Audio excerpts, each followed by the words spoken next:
of dragon's blood wouldn't do us any harm. A drop of dragon's blood wouldn't do us any harm. A drop of dragon's blood wouldn't do us any harm. 'Cause it's D&D game time. Oh, we'll roll the old dice and sing a song. We'll roll the old dice and sing a song. We'll roll the old dice and sing a song. 'Cause it's D&D game time. Oh, a bottle of rum won't do us any harm. A bottle of rum won't do us any harm. A bottle of rum won't do us any harm. 'Cause it's D&D game time. Oh, we'll roll the old dice and sing a song. We'll roll the old dice and sing a song. We'll roll the old dice and sing a song. 'Cause it's D&D game time. Oh, there's ghosts in the sea and dead men in the sand. Old Saltmarsh sleeps while its enemies plan. Best batten down your hatches, there's a storm near at hand. We should have stayed on land. Oh, we'll roll the old dice and sing a song. We'll roll the old dice and sing a song. We'll roll the old dice and sing a song. 'Cause it's D&D game time. Arr!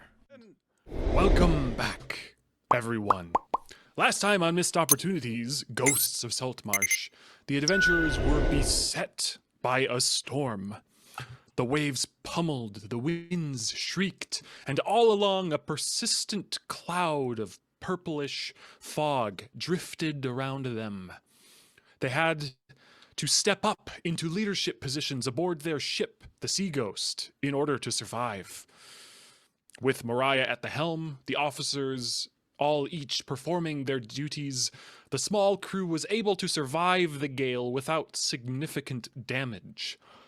After a nearly 18-hour struggle against the elements, the storm subsided, but the strange fog persisted. It was then that they were attacked by a Sahuagin boarding party, including a sort of ritual spellcaster and a company of enormous sharks.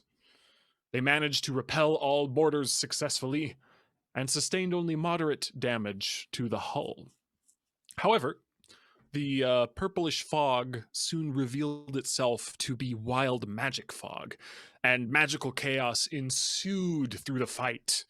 Characters were turned into potted plants, unintended fireballs exploded on deck, but only 2 persistent effects remained when all was said and done. Melvin, his skin had turned a bizarrely bright shade of blue, and the effect has not since faded. I'm also shorter. What's that? I'm also shorter than I was. And how much shorter again? 3 inches. 3 inches, and he shrunk by 3 inches. And Nether, while hidden via the invisibility spell from the rest of the party,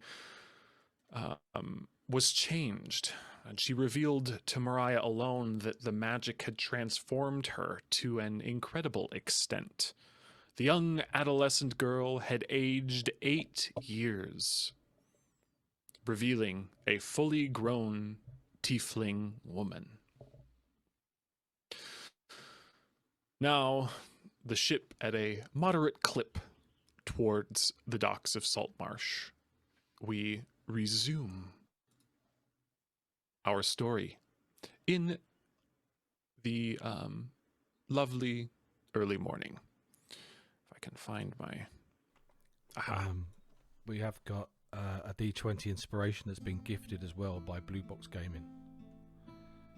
Blue Box RPG. Really? Sorry, yeah. Thank you. For all the hype trade, I sit in there. I did say thank you in chat, but I didn't want to... I know, we're already at a level 3, which is absolutely incredible. Nearly at a level 3, I think. Nearly at a level 3. I'm just to read it, but yeah. Thank you very much, guys, for all the gifted subs. That's amazing. And by the way, when you're using that gift certificate, or if you're just shopping, use exclamation... No, not exclamation point, but use the giveaway code GetStupid, or the discount code GetStupid for 10% off. Or is it 10% off? Yeah, that's 10% off anything. Yep. So any deal that's already there, 10% off the top of that. Get your little clicky-clacky math rocks. Yep. So a massive thank you. That's a D20 inspiration, DM. All right. Someone is going to be inspired here. We've got 1 minute left of the hype train. If we can get to a level 4, I think it is, it's a $30 gift card. So The Inspired. poor thank you. Nether. Nether is who wins the inspiration. Oh boy. So, my friends, heading into port, you are perhaps relieved at having made it all the way home, seeing clear skies for the first time in about a day, breathing fresh air, being out of the swamp and then out of the storm. The nice, the sort of incomparable freshness of the sea air just wafts about, cool, refreshing. And as you rest, you hear soft sobs coming from down below the deck that you do not recognize.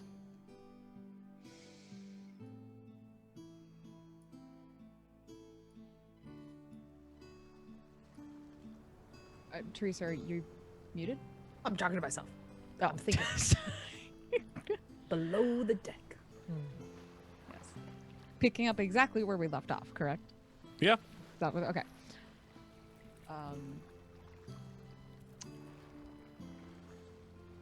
Nether. Do you want the others to know right now? I don't know. I don't know what I want. So many things have changed so quickly. I don't.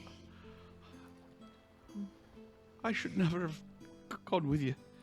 Hey. Okay. It's not gonna make the situation better to talk about ifs, ands, woulds, could have, should have been right now, okay? Okay. One step at a time. I think maybe I'll just hide down in the bilge for a while. Hey, there's that, like...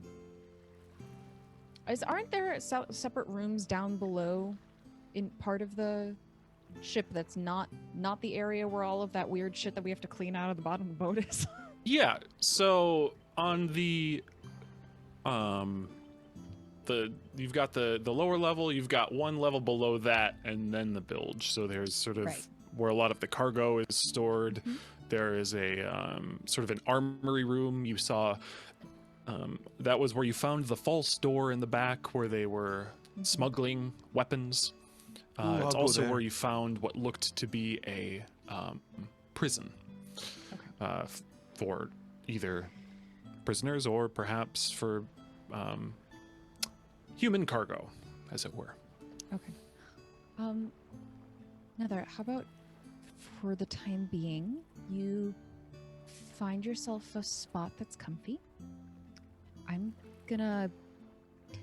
have an extra pair of set of clothes in my bag. I will be right back. Right?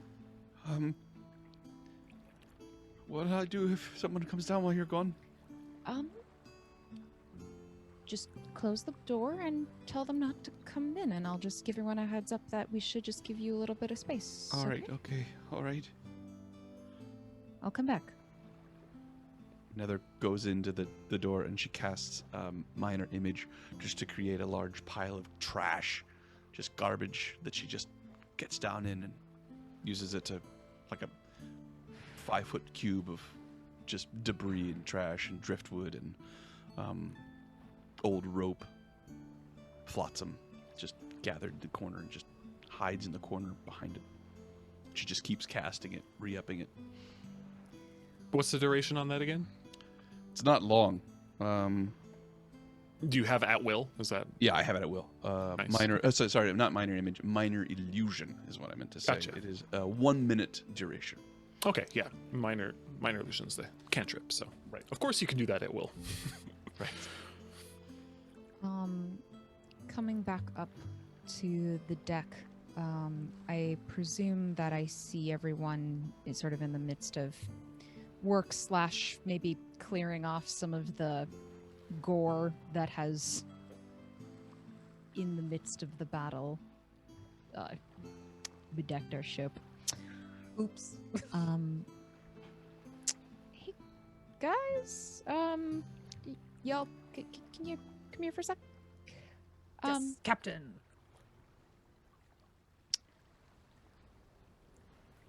Wow. Nether needs some space. Why?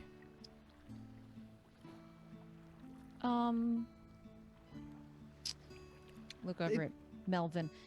You know how Smart Boyo over here, changed a bit? Blue boy. Yeah. Mhm. That's not permanent though, right? Sometimes not this sort of sure. magic is, and sometimes it's not, and it's really hard to predict. Like think what's happened to Melvin, except like a lot worse, but also very different. And For Nether. yeah, Was that her crying? I thought it was you. excuse me. Does she have like bone wings or something? Or did she turn into a gnome? Oh God, that'd be embarrassing. No, Oh my God. No. No gnome. I Okay. think that the best thing to do right now, like I said, is just to give her some space and let her decide how she wants to handle the situation, okay? I am not comfortable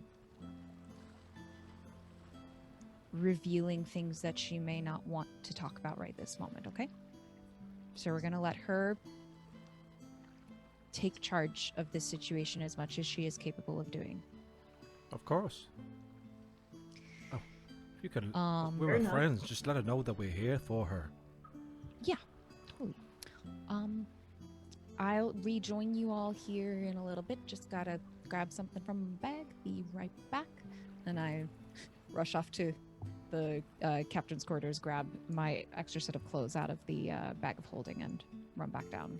With the rest of Gotcha. them. You've already like fully moved into the captain's quarters. You're just That was the you're first. No, that was where dibs. I dibs that literally the first time that we were on the ship.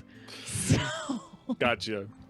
So as you do that, Melvin, you notice your clothes don't fit quite as well as they used to. The where you would normally cinch the robe tight is just kind of awkwardly around your hips instead of your waist.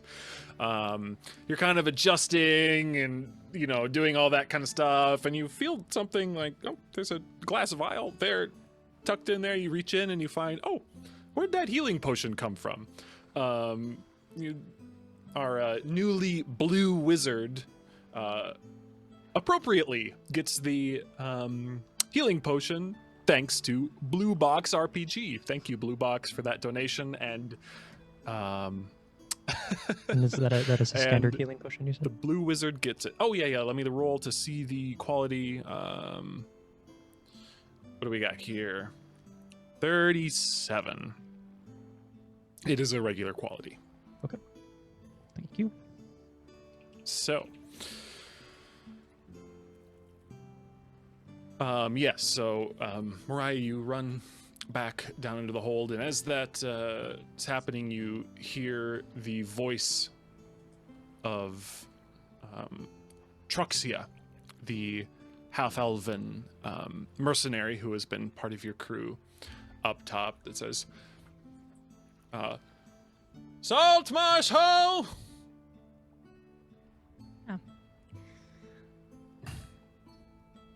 Great. What did she call you? Bring me my sword, ho. What ho? 23 degrees to larboard. I say we Make Lord. port in 20 Grab it. minutes. She says. Oh boy. Heading back down, knock on the door. It's me. Can I come in? You're muted. Yes? No? Maybe? Lobster? Okay, I'm just gonna come in. I'll I'm too busy casting spells. Sorry, can't answer. it's okay. I'll come in and lay out a sort of a loose shirt and a pair of dark pants. Probably will fit okay, I think. The illusion fades, leaving Nether just again crouched as small as a ball as she can make herself in the corner, and she's sort of looking at the into the room, almost as if she's looking at a mirror. You can't see what it is she's looking at, but she's looking at it and she's touching these horns, which have grown and curled around even more. She's actually got a second set of horns now protruding more straight out from her temples. And she's just sort of looking, as if I said, looking at her reflection and touching her face. What did you tell him? That you needed some space. That magic took effect and you needed some time to deal with it. She looks down and her fingernails have grown. She's got really long, sharp, scary claws. Don't tell them. Maybe it'll wear off. My hair came back.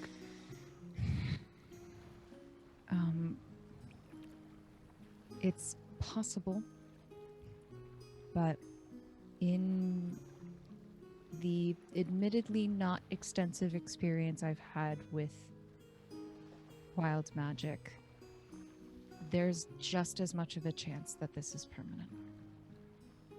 What will I do? My skin itches all over. I think I've got more teeth.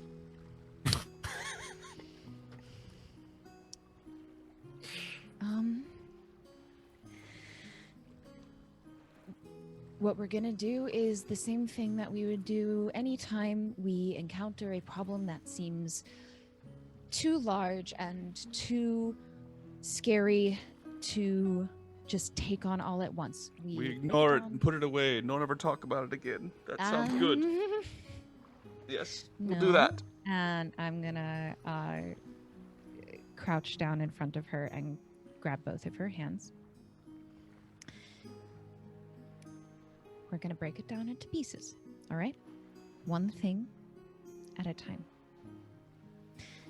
If you turn this into an insurmountable mountain, then of course you're never gonna be able to climb it, all right?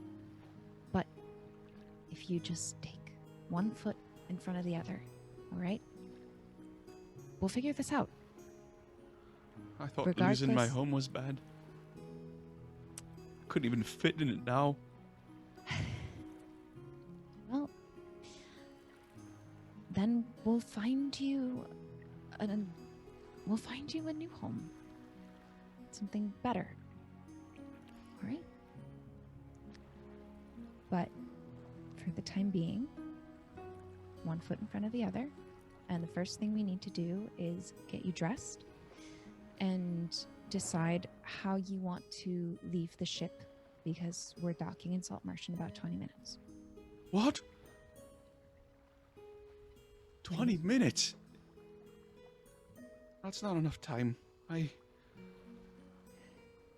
I'll stay here, I think, for a while.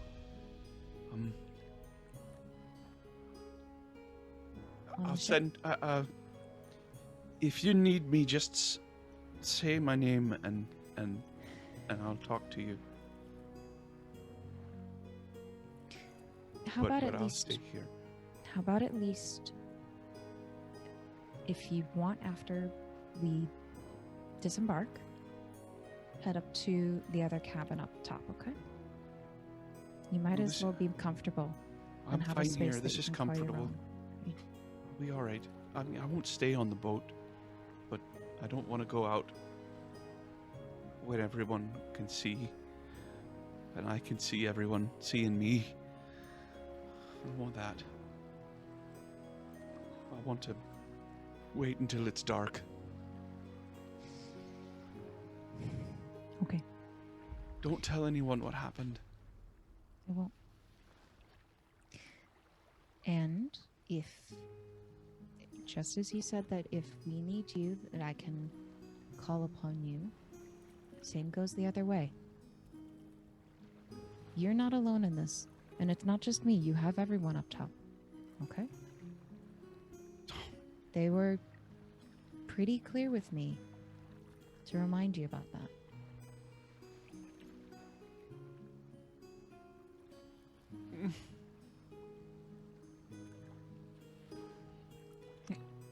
It's so much. I'm gonna need some time. And I need to be someplace small. For a while, I think. Alright. Well, then let's settle into a small place for a bit.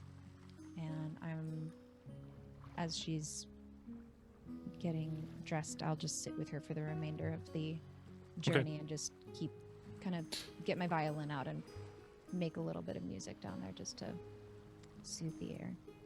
How does this work? Over the head, dear. Well, yes, over the head. I mean this. How does this work? We'll figure that out later. Prion, you hear a beautiful strain of music echoing up through the deck. Makes you smile as you see Saltmarsh growing larger on the horizon. And then you realize and look up and hear the sort of snapping sound of the sails in the wind. You look and see that your main mast, or the main sail, is completely unfurled, and you guys are clipping along at a nice speed, and the crew starts to look around.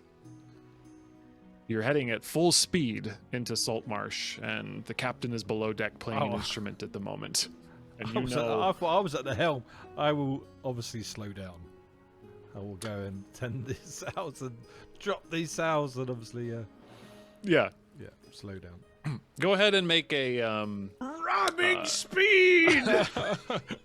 We can take it. As you sort of take the helm and do this, make an intelligence-based check with your water vehicle's proficiency. I'm proficient with that. Hang on, let me get my dice. So an intelligence plus your I can't proficiency roll it. bonus. I can put it down. You are going to do what the sea ghost is about to do to the docks of Saltmarsh if you roll that thing on your desk. Hang on. I'm not going to roll it. I just put... Oh, natural 20.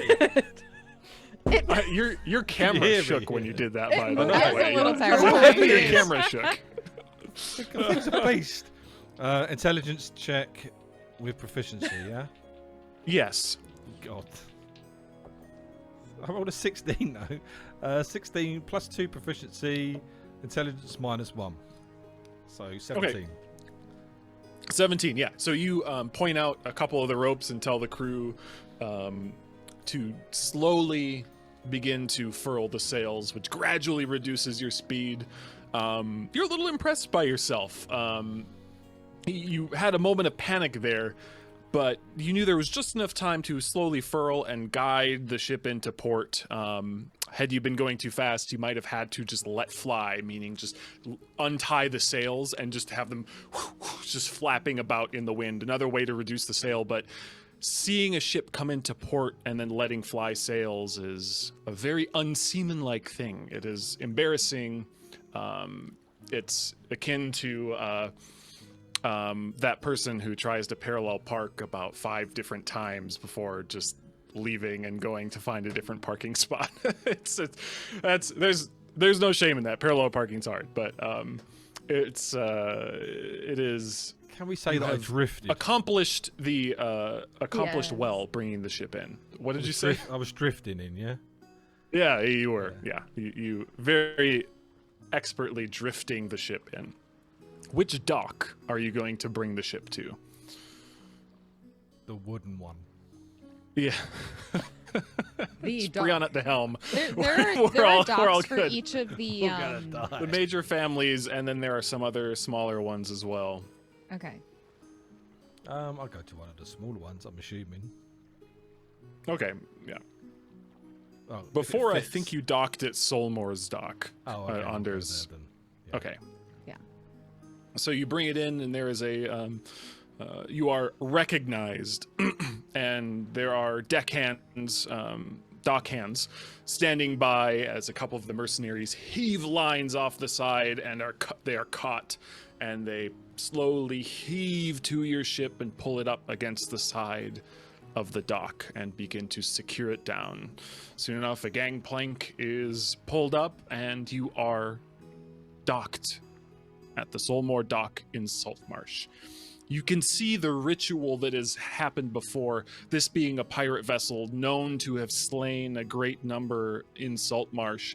Some of them walk by and spit on the name that is painted on the side. They spit on the lettering of the sea ghost, but nonetheless go about tying the ship to.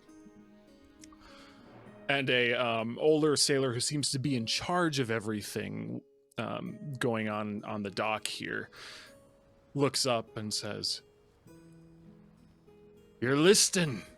You're leaning hard to port. You list to port and your sails are in rags. What happened to you?"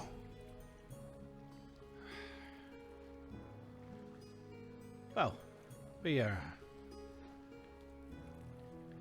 got attacked by Sawagin. By what? Fish creatures. Sea devils? Sure. And he spits again in the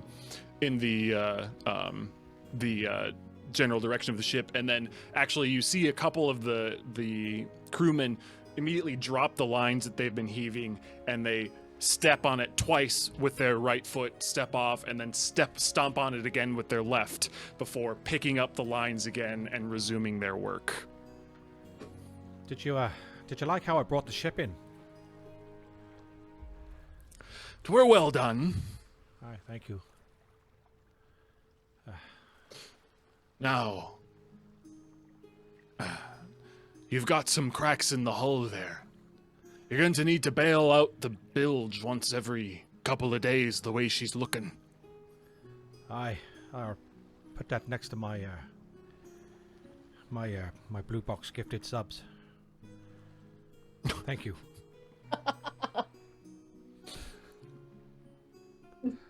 So, you guys are at port now. You are docked.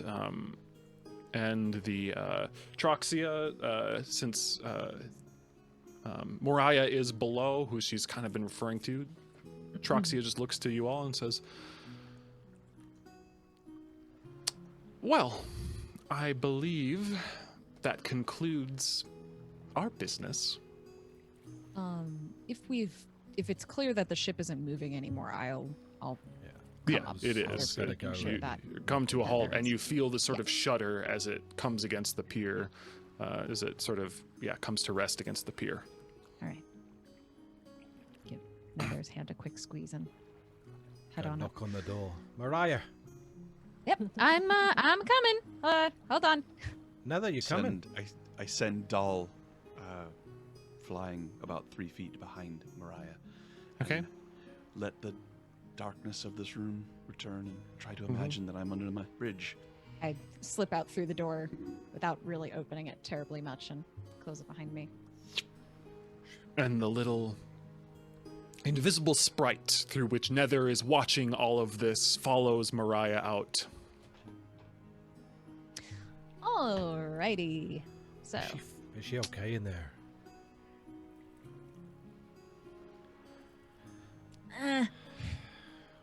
Does she need me to help her with anything?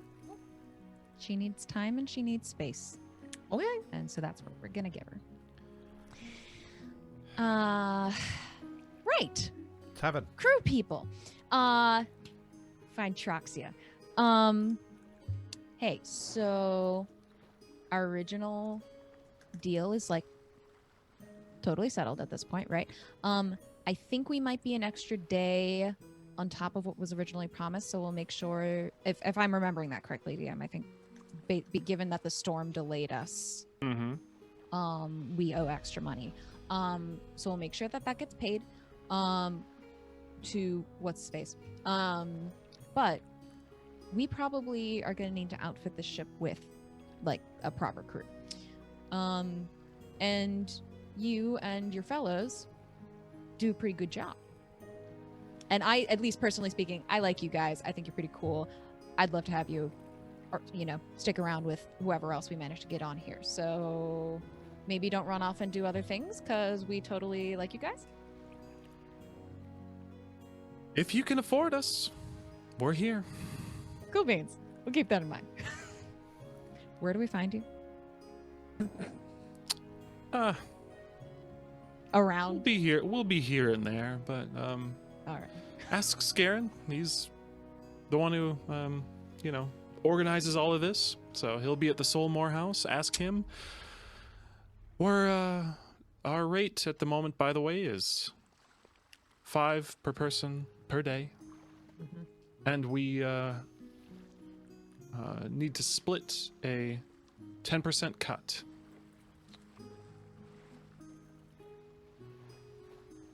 Is there any negotiating room on that?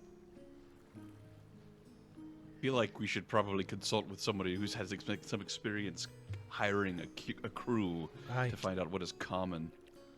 Yeah. If and you'd like to pay more, you're more than welcome. Oh, what about if we throw in some crack and dice or something to sweeten the deal?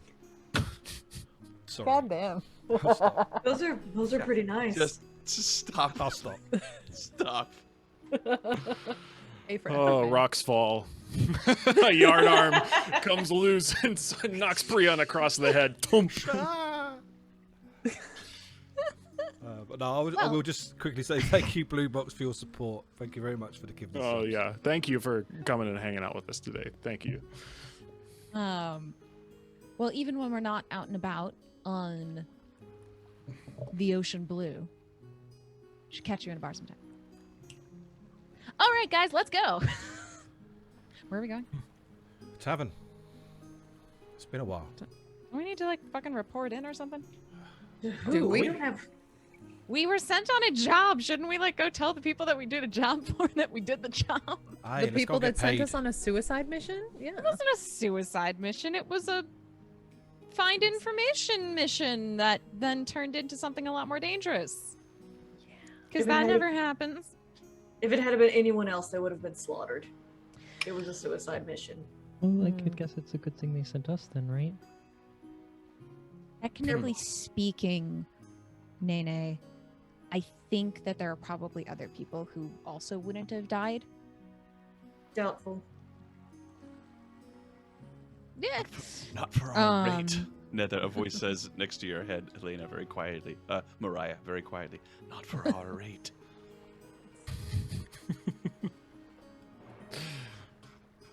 Yes, so Okay. That would be reporting to the council, but the council may not be in session right this second, so that's probably reporting to Anders. Do we is report my to assumption. Anders? Aye, we do. it Let's go. sounds like you are headed to the Soulmore house. Yeah. Oh, more. You betcha. Wow. Wow, indeed. Wow. As you walk outside again, you recognize the house that you've been in many times, the compound, even more so now. You don't see many town guard, a few here and there, but there are more mercenaries around the Soulmore house, even more than previously. Probably three or four standing guard outside the entrance to the compound, and as you go in, there are 6 lounging in a corner at one place, 2 sitting at a table, playing what seems to be a dice game with one another, a couple more polishing weapons and tending to equipment in another building. And yeah, it seems the Soulmore house is even more secure than before. You are recognized and brought into the interior of the manor. and immediately see the face of Scarin Wavechaser,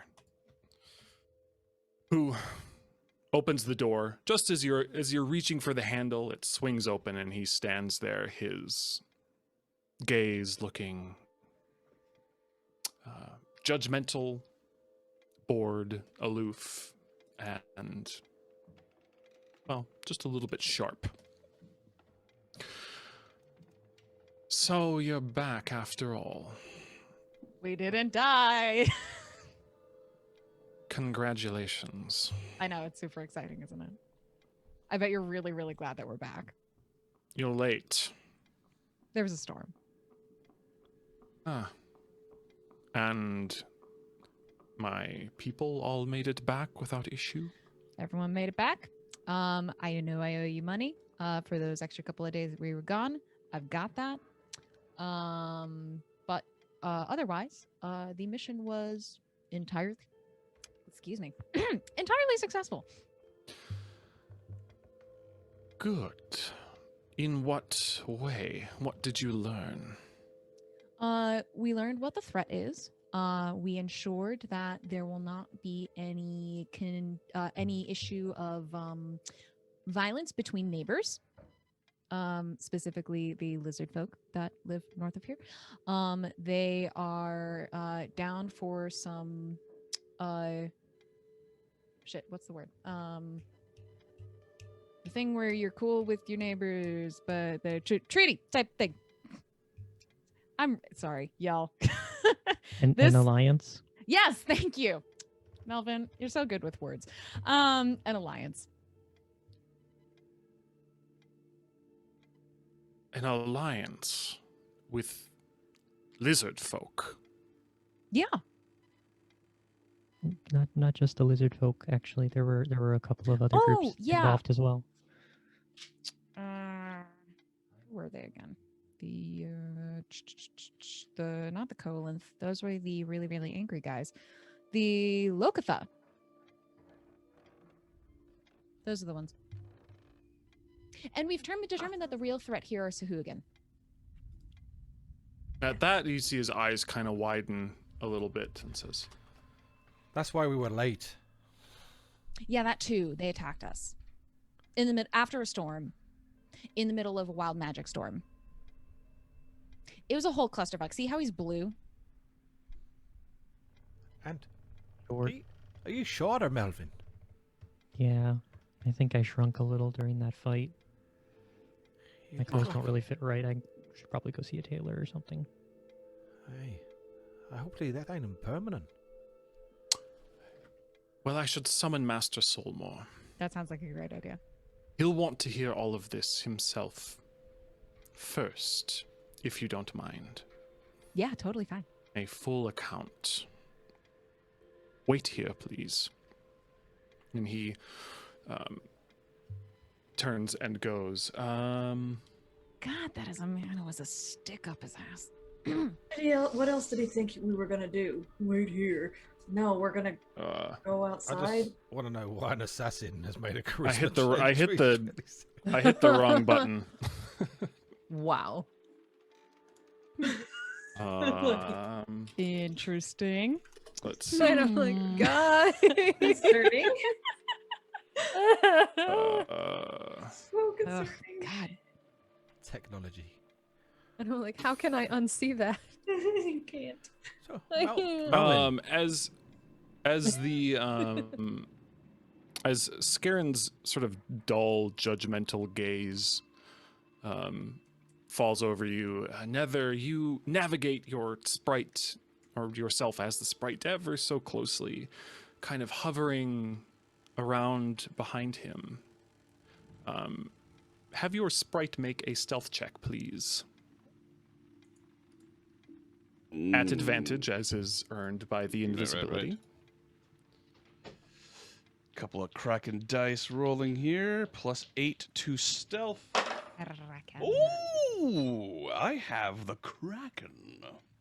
Oh, that's a critical. So you've got a 28. Yeah, very nice. So the buzzing of the wings, the sort of flutter, goes absolutely silent.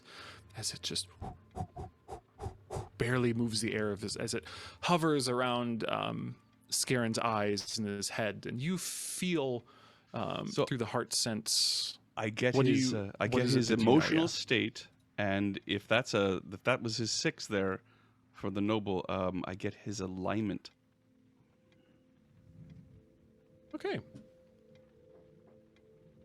You get a lawful neutral alignment, and the state of mind. Yes, emotional state. Yeah, current emotional state. Yeah. You sense very, very little from him. There is, again, a slight interest, perhaps a mild frustration, but all the times you've used this ability with your sprite, you get, people are full of emotions, right? It's like a tide that ebbs and flows and is all over the place. With him, it's sort of like he's half there. It's different. Does it It's seem strange. inhuman or just odd? It doesn't seem inhuman. It seems like it's half human, almost like only half of what you would expect of the emotions, the feelings, the inner workings of a particular human. Only like maybe about half of it is there, and it's very regimented. You see frustration. You see the annoyance, the boredom, kind of in bright colors as opposed to the sort of kaleidoscopic tides of human emotion that you're usually used to feeling. Got it. Thank you. Yeah. Just want to quickly say thank you to Zang Max Workshop for the raid. Welcome, guys. Oh, wow. hello. Welcome, Raiders. We are playing Ghosts of Saltmarsh at the moment. We are in a councilman's home where the butler has just summoned the young Anders Solmore, recently rich, recently inherited of his fortune, and is kind of the patron to these adventurers. And he walks in kind of in a grand gesture with his arms spread out to all of you like your great friends. He has this coif of blonde hair over his head down just almost to his shoulders and a winning smile. Wow, you guys, I'm so happy to see you. Hi. Hi. Wow. Hi. Hi. Who's the Hi. blue guy? Oh, my Oh, god. Hi, it's me, Melvin. You sent me with them, remember? What happened to you? Well, we got stuck in a wild magic storm and kind of turned me blue and made me shorter, and yeah, a lot happened. A wild magic storm? Do we get those here? Scarin kind of just he looks back to his butler, and the butler just kind of nods, and I say, "Oh, wow, cool." But are you okay though? I mean, yeah, I'm blue, but otherwise I'm fine. Nothing wrong with being Well, so blue. is she, pointing Exactly. to Talise. So There's nothing wrong with it. It's just different. no, Purely cosmetic. sure. So what? Tell me everything, right? Yes. And we do. Everything. In excruciating detail. And then including all, including we all went of to the the food that wooden Sarayan port. had to eat. Oh my god.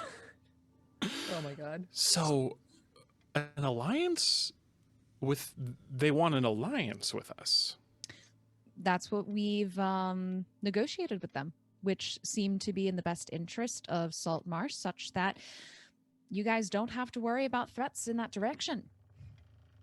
That's interesting. Better That's a to have good a positive idea. relationship with your neighbors than a hostile one, I think. Yeah. So here's I'm gonna have to, I'm gonna call the council together. We should do that. They should hear this, but thank you. This is great. So I was thinking, with this, are you interested in continuing to work for me, by the way? I look around to the group. I think like all of you, it really seems like you have Saltmarsh's best interests at heart. You've been doing such good things. You're just upright. You're good and inspiring and doing the right thing, and I want to keep that going together, Well, speaking for myself, and I'm assuming Nene as well, I think we should discuss the matter of payment for our first job before we go on to some sort of retainer contract. Oh, sure, yeah. Well, of course. I believe the council, we set we agreed on 800. That sounds vaguely correct, but I will double check my notes. Right. Well, that's done. Yeah, we'll have it pulled together. I'm sure it's ready. It's in the coffers. As soon as we can assemble, that'll be good to go. No issue with that. Cool. Are you saying you don't want to like talk anymore before that? No, I think that answer suits me. I just wanted to have the first business concluded before we discussed future. Yeah, no, it's done. That's great as far as I'm concerned. I don't think the rest of the council will have any issue with that. Oh. Would you have an issue if I said it was my idea? For the alliance? That I secretly planted the idea that they should really be on our side. It would just kind of curry some favor, and it would put all of us in a better position to be able to more forcefully negotiate moving forward. But it wasn't your idea. Yeah, I know, but it's like when you. You know what I think is definitely true is that as a whole, at least I speak for myself when I say this, and I think this probably is definitely true for Sarai and maybe some other people, that your love of Saltmarsh and your enthusiasm to see this settlement bettered inspires us to act in a certain way. Right? If we were not being sent off by someone who didn't have Saltmarsh's best interests at heart, then maybe we would be less inclined to be of the same mind, right? So it is your spirit that makes these ideas come to pass. You have a way with words, you know that? And it is not straightforward. Well, I guess just to put it another way, if you don't mind me summing that up, your positivity and devotion to Saltmarsh has inspired us to act in a way that would benefit all of Saltmarsh's constituents or civilians, or however you want to put it. But your belief in Saltmarsh, your passion for this community has inspired us to go out of our way to create a positive result for Saltmarsh. Wow. Yeah. That's even better than what I said, but it's basically what I said. It is. It's just tweaked. It's just a little zhuzhing up. My yeah, turn. That's great. Yeah. What was that? I said my turn. Oh, no. No, we don't have to do that turn. We're fine. We're fine. We're good. Everything is good. Oh, she can talk. It's fine. You're a doormat with deep pockets, so we do what you say. God. Oh, God. Woof. Don't say that. That's fine. Maybe. I want, before I forget, because that happens sometimes, I want to make sure that I tell you, or slash underline slash bold the point that there's a Sahuagin problem. That was probably clear from the story that I told you, and you know all of the murder and the death and the attacking on open water with giant sharks bit. But you know, that's sort of the present and clear danger. I see. So, do you have evidence that they're directly going to attack us soon? Evidence that they're gonna attack us soon. Well, they attacked us on our way back. Yeah, they did. He did. That was the whole. We got attacked in the middle of the wild magic storm. He looks over his shoulder towards Scarin and says, have we had any other sea devil attacks recently? And Scarin just slowly shakes his head. But that doesn't mean this one isn't to be taken seriously. Right. Oh, here, question for you, Mr. Soulborn.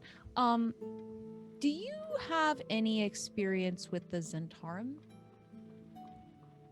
The Zentarum? Like that's the... he looks back at Scarin and he says, the Shadow Network. Mercenaries, brutish types trying to get their hands in just about everything. One. I do have very real intangible evidence, reaching into my bag of holding and pulling out the leather bit from the armor that we pulled off of that dead guy in the really gross room, that they were recently involved in some shenanigans up north. Really? In like up north in the swamp? Yeah. Where you were? Yeah. Can I see that? There you go. He takes it and he's like, this is great. This is kind of a thing for Eleander though, like for the all of this is actually it's town security. But I mean what has he done really? I mean we're the ones really securing the town right now. I mean apparently there's a bunch of soldiers coming down from Neverwinter, but it's going to take them another 3 weeks to march there. Soldiers are so slow. It's crazy. This is good information, though. Thank you. At that point, there's a knock on the door, and Anders barely looks up, continues sort of speaking, and Scarin goes to open it. He kind of looks back and then steps out of the door and closes it behind him. So, right.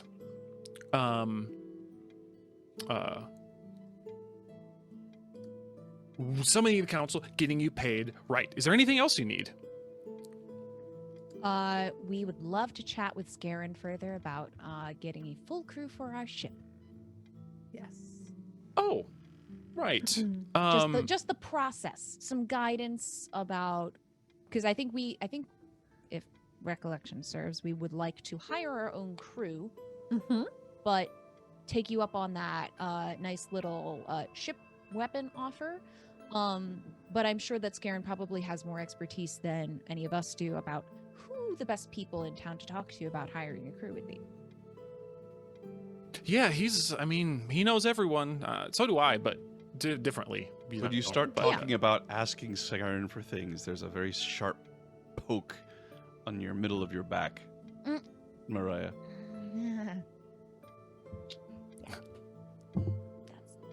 Is your cushion weird? Do I need to replace it? Oh, no, you're fine. Old war wound. It's fine. Oh, wow. I bet that's a good story. I have a lot of stories. He sits there expectantly yeah? Well, I was on a ship that exploded once. No. Yeah, it fucking sucked. A lot of fire. A lot of dead people. It's fine. That's not a very nice story. I need a couple drinks in me before I can tell it in a way that's actually compelling. Okay. Melvin is right. frantically writing notes in his notebook. Summoning the council. Please meet us, and we can fast forward a bit. Unless there's something you immediately want to talk, we can catch Scarin on the way out, but he will go to start to the council house. He will set some messengers out to summon the rest of everyone, and then will summon you all, in which you will be rewarded your full 800 gold. And assuming that you back up Anders in the meeting, you will hear an interesting agreement from Gellin Primewater. Edda Oland will also back this plan, especially, and they will both cast light on the fact that any reinforcements from Neverwinter, any troops are just simply too slow to arrive, and you cannot count on them. Fireborn and Manistrad Copperlocks, the two loyalists, the members of the Lord's Alliance on the council, just sort of are outvoted. And the decision is made to send a message formalizing the alliance between Saltmarsh and the Lizard Folk. And you get paid. Yes. So I'll make a note just for note keeping sake. Nether's money, which I actually still have all of Nether's money that I'm keeping separate, and then we'll make sure that Sarayan gets her personal 100 because that was just 100 per person, right? No, there are only 7 of us. Why? Yeah. Why did they Why pay us doesn't that work 800? out? It makes Yeah. the math hard. An extra 100 for the shared Yeah, party. an extra 100 for the kitty. Yeah. Okay. Yes. Sorry, guys, while we're doing that, just for chat, Streamlabs, I don't know what is going on. It's been so temperamental. Some minute we're working, and then it's not. If you tried to enter recently to the giveaway that we're doing, please try again. It's got some people in there.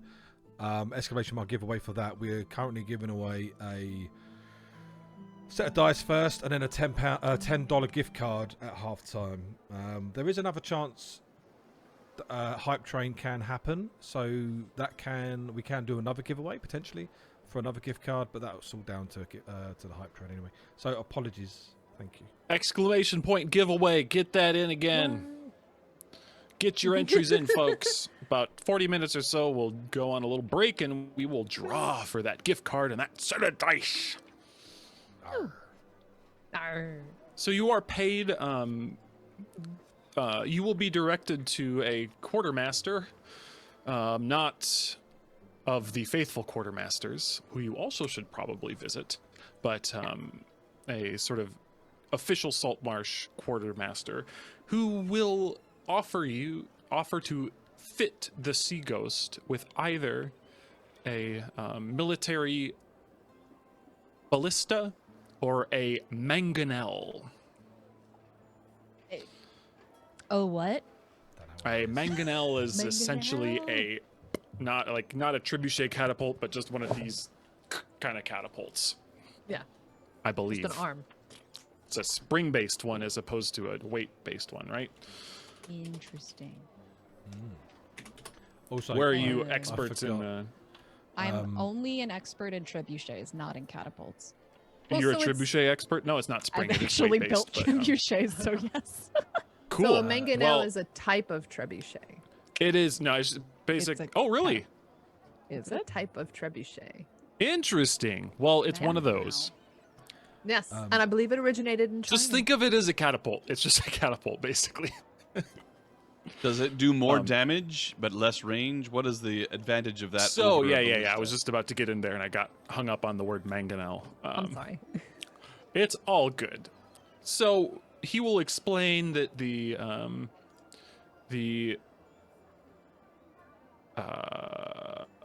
where is this?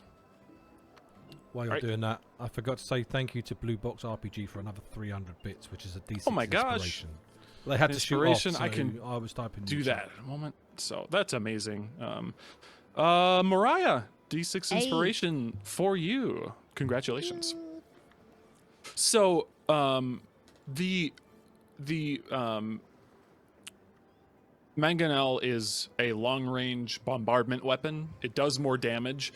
It takes much more time to load. It takes 5 people to basically operate 1 round of firing. It takes 2 people to load it with a big old heavy rock.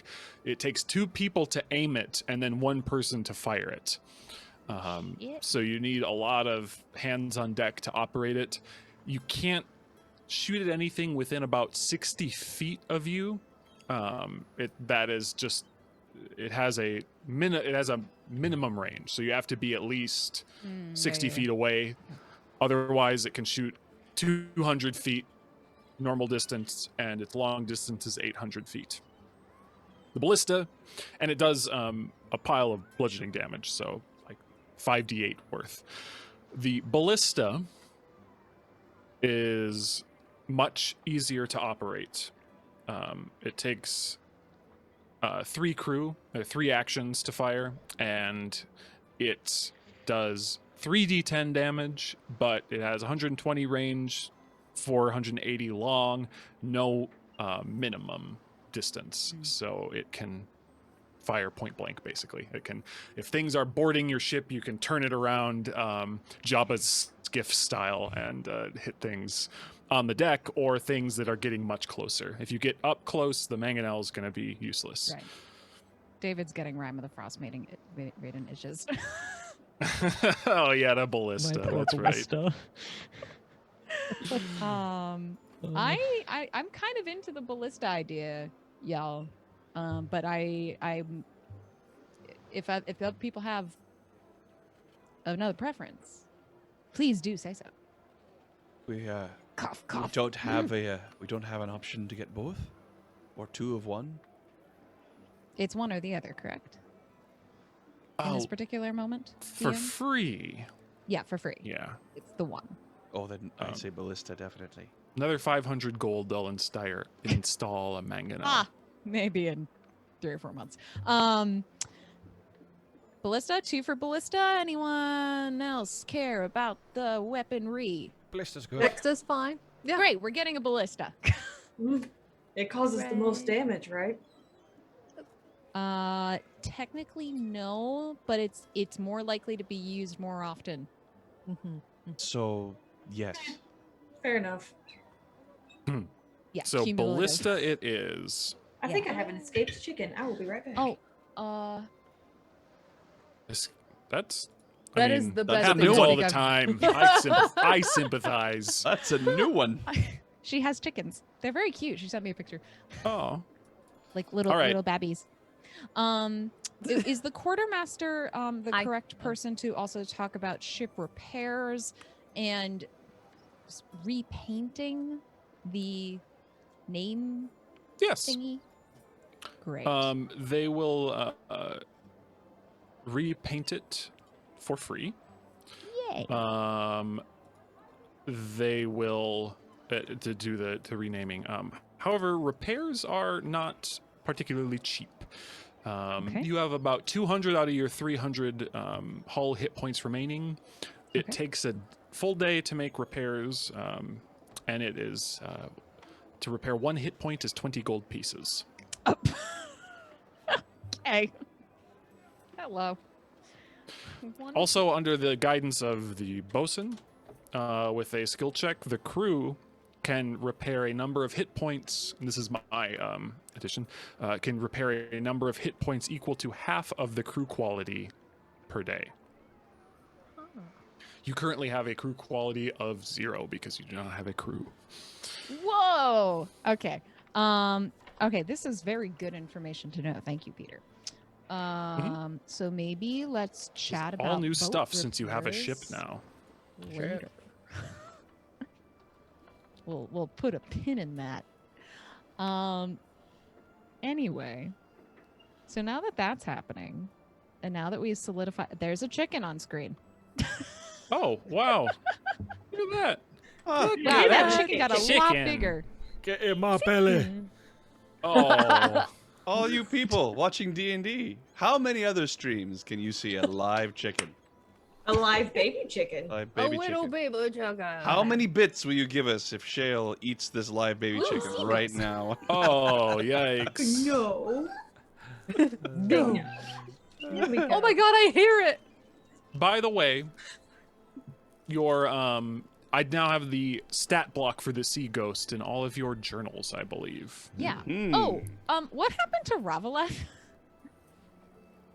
She wandered off afterwards. She said, Okay, great. she said thanks for getting me here. She did indeed say she had no money, so could not buy you any drinks. Yeah, That just was meet all. us at a tavern later. I did tell her I'd buy her a drink, so Yeah.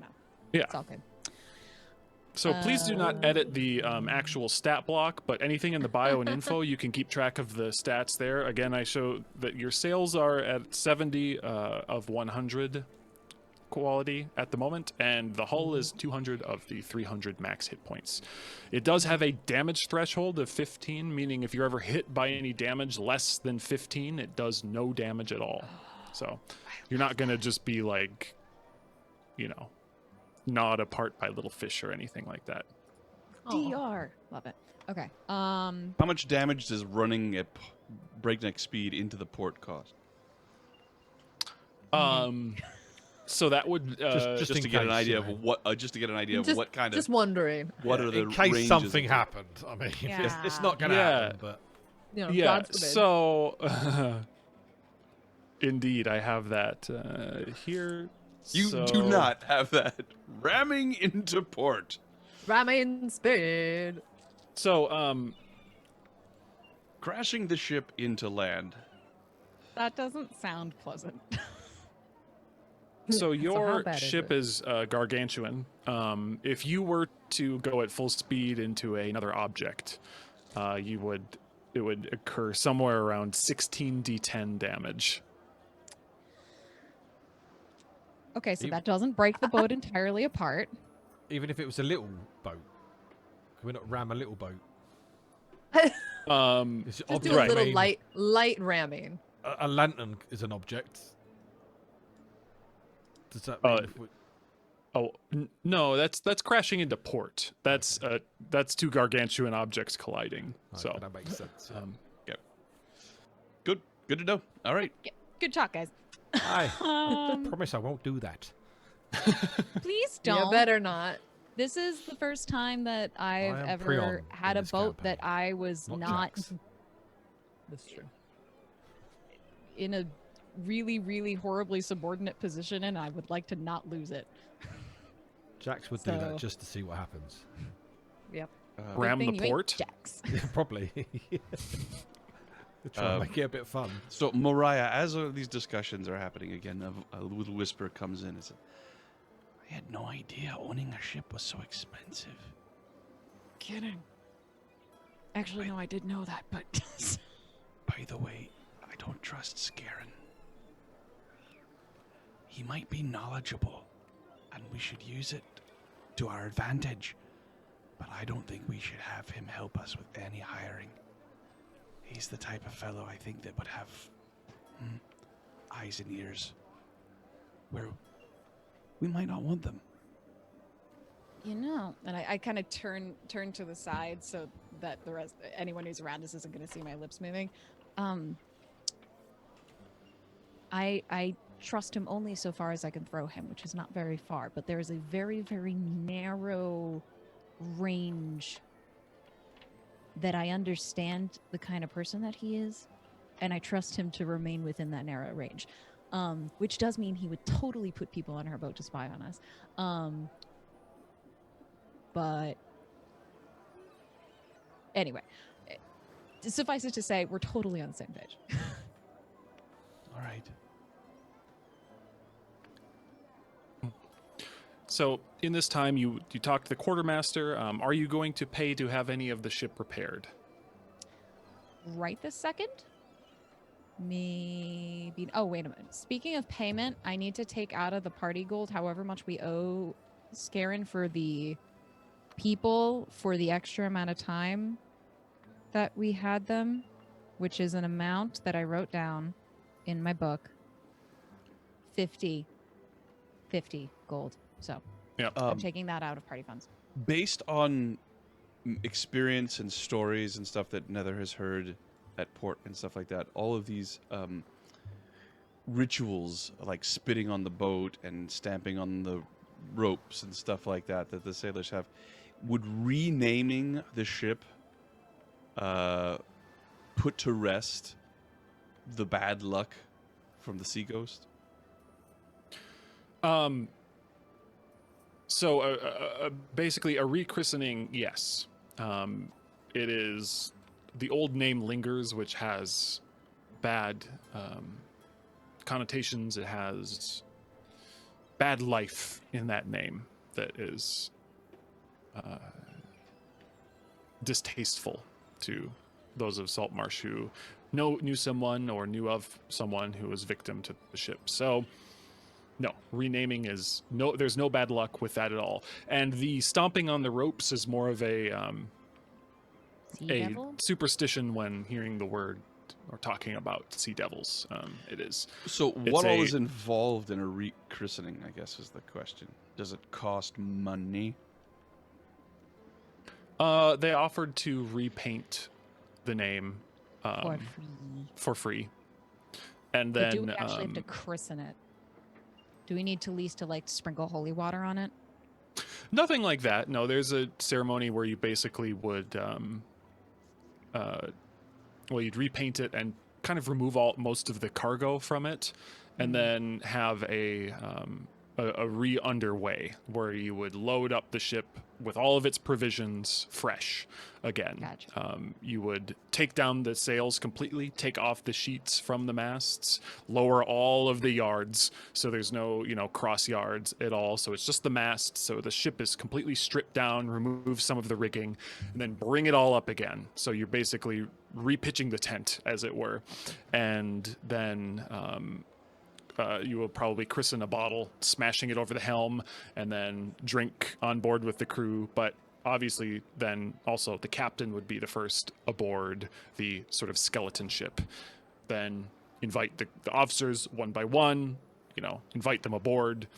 Then the officers would do the same to the crew, and then everyone would drink a lot, get really drunk, rename the ship, and then that should be it. I've got to just point out how excited Peter is about talking about all of this. It's really fun to see. Yeah. Oh! So that's in our future. Do the thing. We're gonna do that at some point soon. We should probably get some crew. Because it would feel kind of like pooey if we don't have people to invite on the ship once it has. Yeah. Anyway, you're saying. What about the name? The quartermaster would ask you.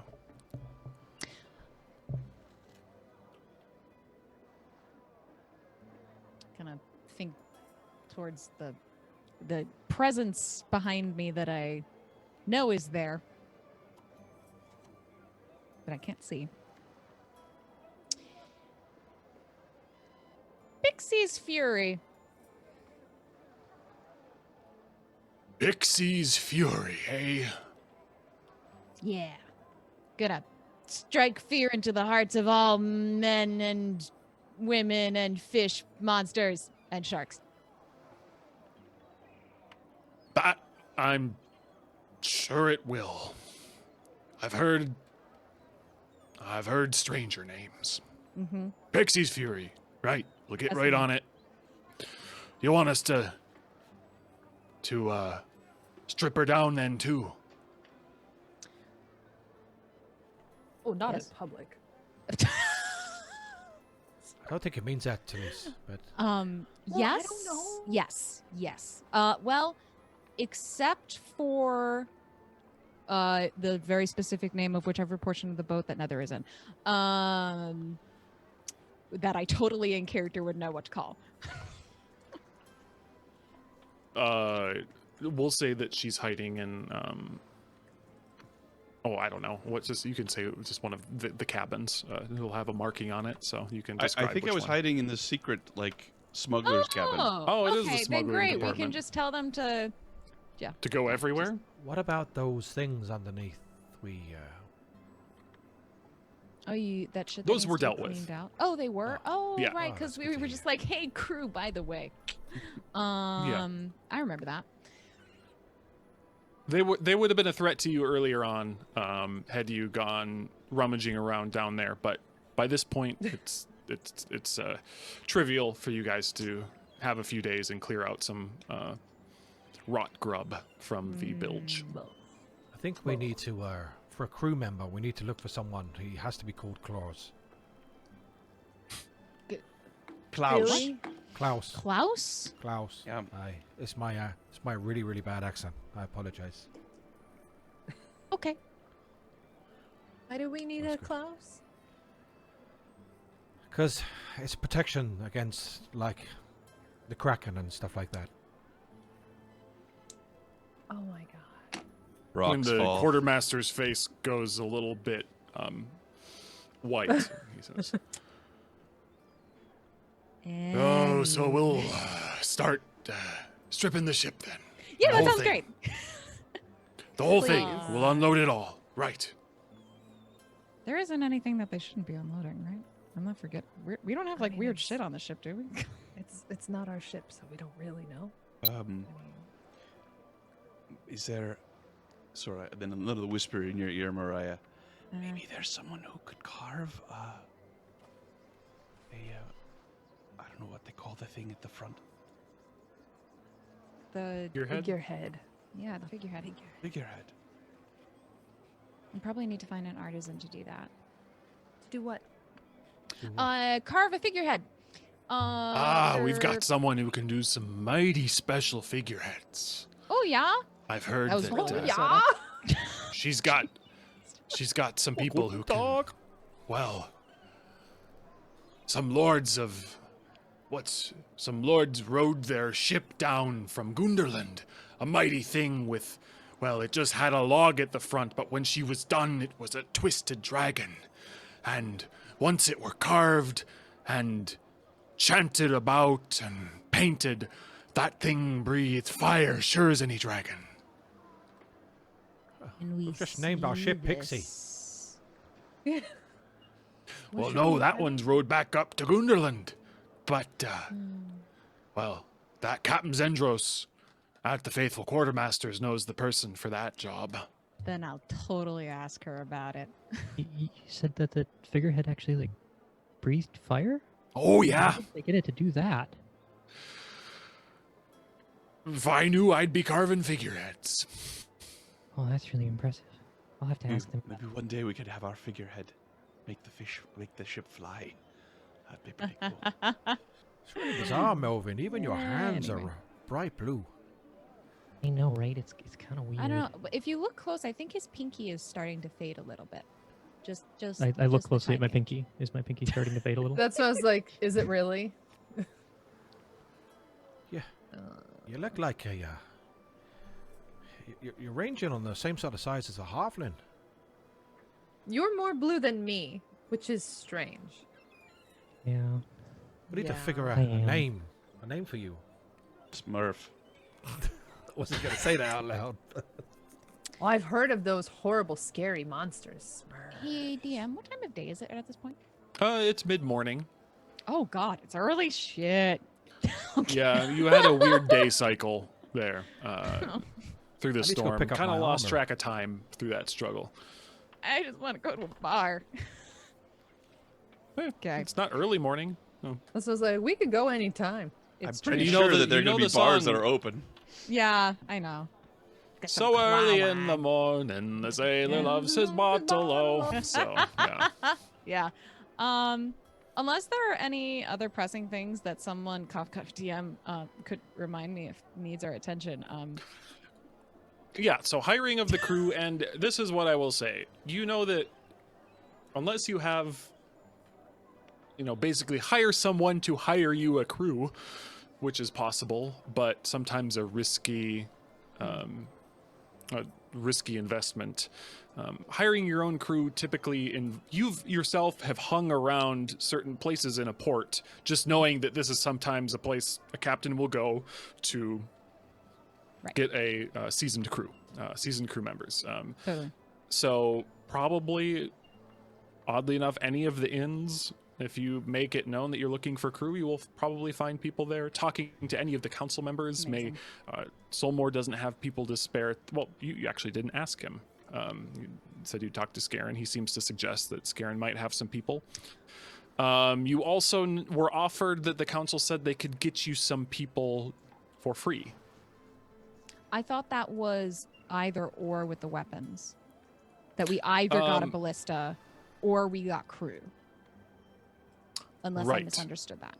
No, they would either hire crew, but they said regardless, they can supply a few. So that was.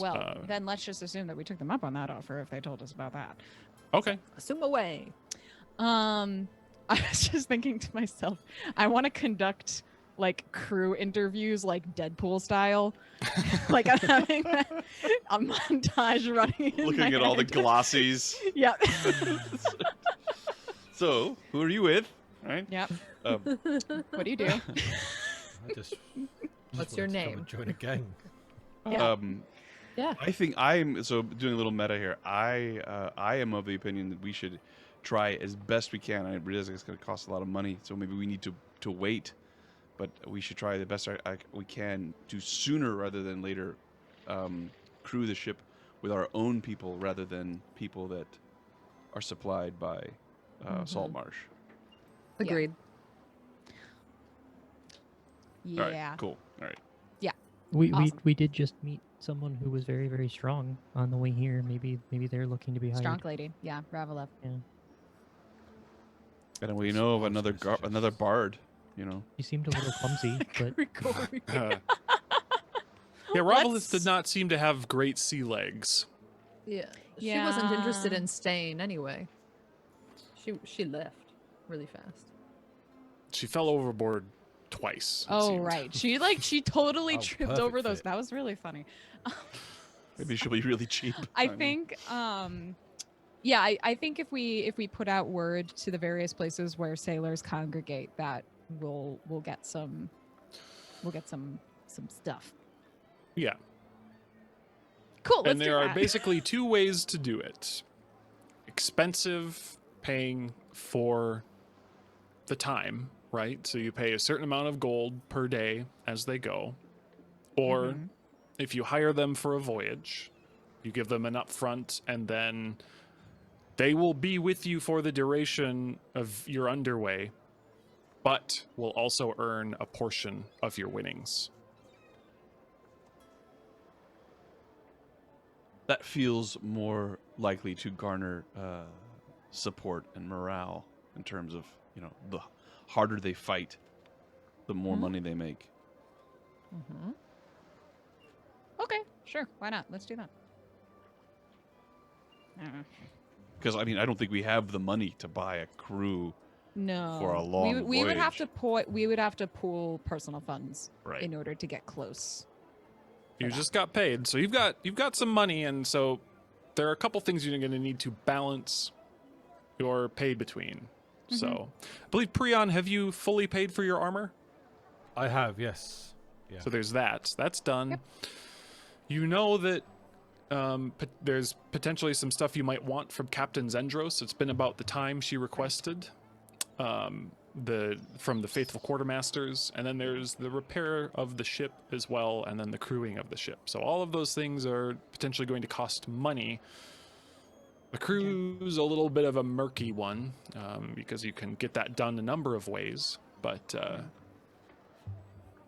some of them are just hard costs. Right.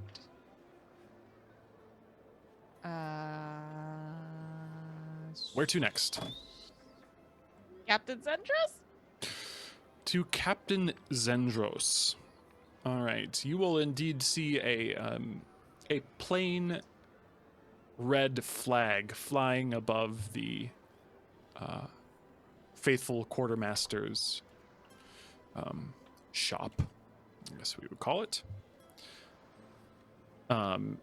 And outside set up, you will see a number of tents with tables that sort of looks like a miniature bazaar, vending items of basic quality, some exotic things, some spices, some artwork. And then at the back, you see the tall, confident-looking tiefling woman. Somewhere in the background, you hear,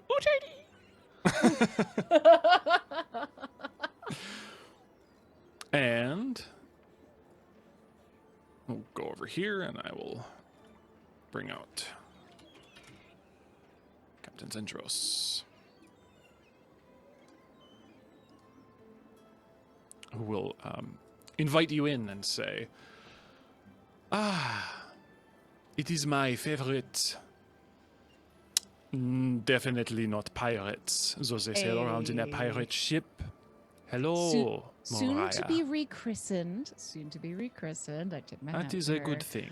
That is a good thing. That the name of that ship is not what you do. It is not becoming. Hello to this blue one. I have not met you. Who is there? Hi. Rubbish My mouth. name's Melvin. Melvin. Nice I am Nick. Captain Zendros of the Faithful Quartermasters. Pleased to meet you. Now, you paid my retainer, you paid for my journey, and now I offer you the first chance to buy from my wares. I found some interesting things along our voyage. Would you care to see them? Absolutely. She pulls out a series of boxes, opens them one by one. What's in the box? Sorry. All right.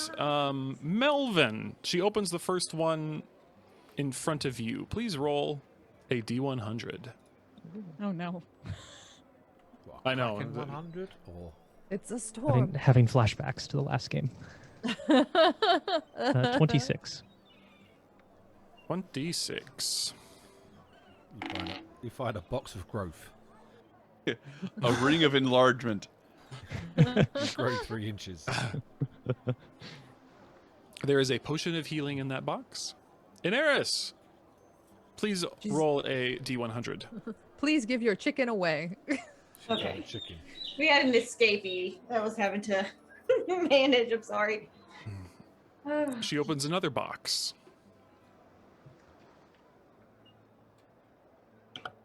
Okay. So, what did I need to roll? D100. D100. You find a nugget. Straight through. Really? That's a 5. There's a, 2 potions. But always good to have these, no? All right, now Talise. She opens a third box. My kraken. You could keep what you have, or see what's inside the mystery box. Oh my god, mystery box. I got a 61. A 61. Yeah. She opens it up, and there's another potion. There's sort of this green, cloudy liquid inside. For those of you who cannot survive underwater very long, there is this one. Will let you breathe for a while. Very useful. Life-saving. Mariah. She slides a box in front of you and opens it. 73. A lot of potions today. She pops it open. This is, well, it is like the potion of healing, but it heals stuff's done to your body if you find yourself enraged by poisons, or unable to hear, or unable to see, or become poisoned. It will cure you. It is Like magical restoration. elixir. Okay, great. Elixir That's of health. Yes. Very cool. Perion, would you care to roll as she opens a box in front of your face? I suppose I can roll. I rolled a 99. Fancy. Gonna be a potion. She opens up and there is a just a simple bag with a little bit of delicate sort of stitching around it. Now this is immensely useful, immensely powerful. We were extraordinarily lucky to find it. What is it? It looks like a little bag. Would you care to see what is inside? And she kind of opens it. Aye. I'm getting flashbacks of something. Melvin, what is it? Put my hand in. Be my guest. And she holds it forward. Can I take a look at it? And she, as you reach your hand forward, she quickly pulls it away and she says, "No, no, no, my friend. There would be not much left of you if you did that. Oh, Be careful what bags you reach into. This one will devour anything that is put inside. Even a person will be sucked in and, well, fed to the void forever." no joke. And That she is like instant death. She cinches it shut and puts it back in the box. Okay. Anyway. And one final one. I'll roll for that, if I may. And she takes it open and says, "Oh, this box is filigreed in gold." And I've got on the Kraken dice a 9. 99 to 9. Got 99 problems and a potion ain't one of them. And a Kraken dice ain't one of them. Hey. She opens up and it is empty. We came across quite the little armory when we were out, and, well, if one of you would like a weapon forged with the magical energies, well, one would be available to purchase. Oh, very nice. What kind of magical energies? Like It the will ones not wear with time. It will keep its sharpness or its hardness indefinitely, and it will cut, bludgeon, and pierce with greater fury. So like a +1 is my Yes. assumption. Okay. But it sounds cooler this way. Yeah. It cuts a little harder. In this world, what is the price range of a +1 weapon? Out of curiosity. Yeah. What's she offering it at? What's the price range here? 500 gold pieces. Okay, thanks. Not Bye. bad, actually. Yeah, actually. But you who do would- not want the bag, huh? I can offer this for you if you wish to purchase. It can be yours for 25,000 gold. This whole time I was thought they were gifts. I got excited. No, they're not I gifts, know. dude. It's No, chances we- Oh, to I buy. forget. Please, you paid my retainer. Of course, this goes to the payment. This goes to the cost of the object as well. The healing potions, they are the price you paid before. They are 50 gold. The weapons are 450. Meta question for Yeah. the group. Who would benefit the most from having a +1 weapon? Prion. Probably the fighter. I was like Yeah. It's up either front. Prion or Sorayan. Or Those are Sorayan, yeah. Ooh, Yeah. Sorayan.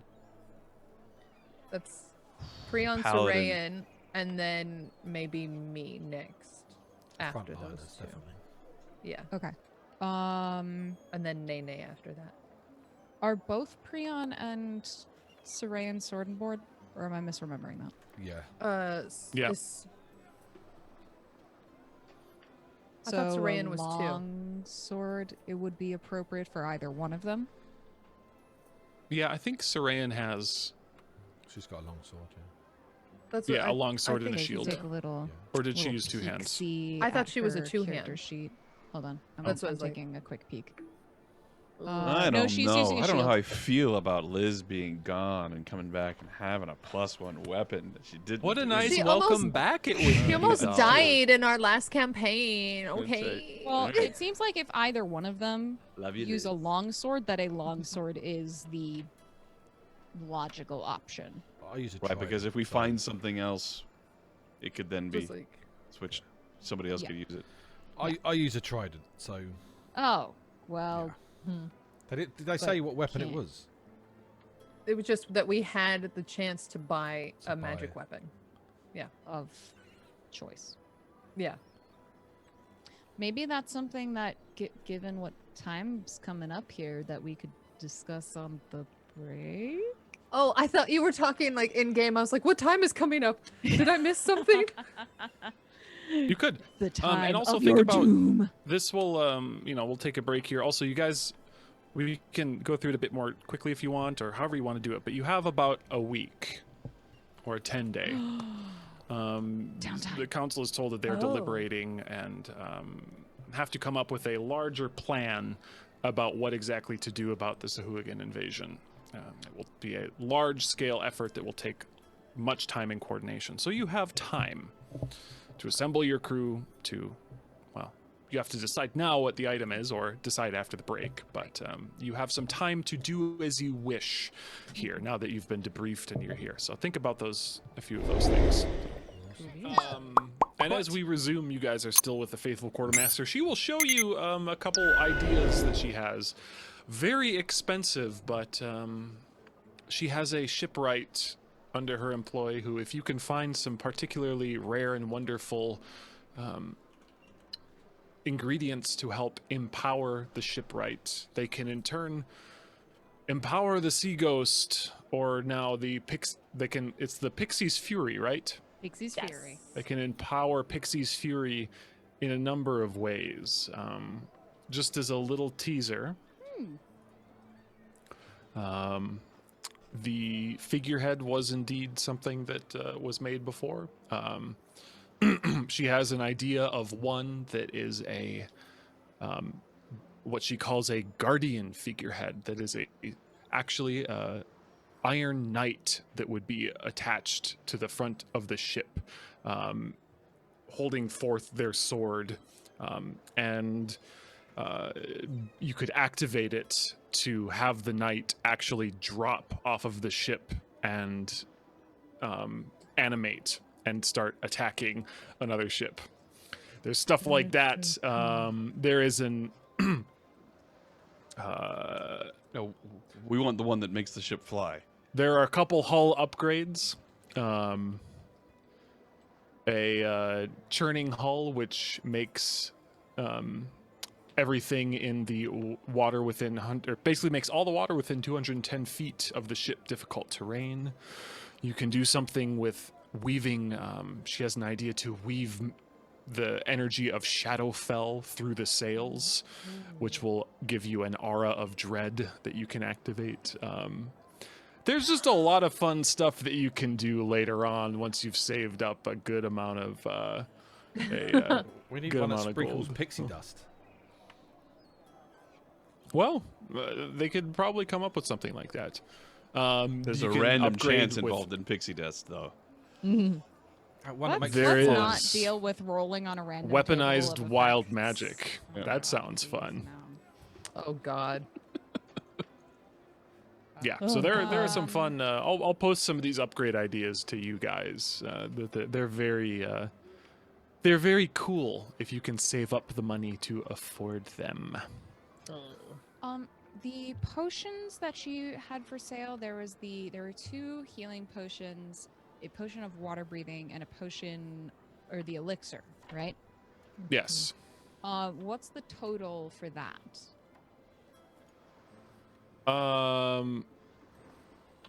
For the elixir it- is. Let me double check right here what the price. The elixir is actually 300 gold pieces as a rare potion. Oh, sweet Lord Jesus. Okay. Like, what are the worst rare portions? Yeah. We're so poor, guys. Well, And 50 for healing potions.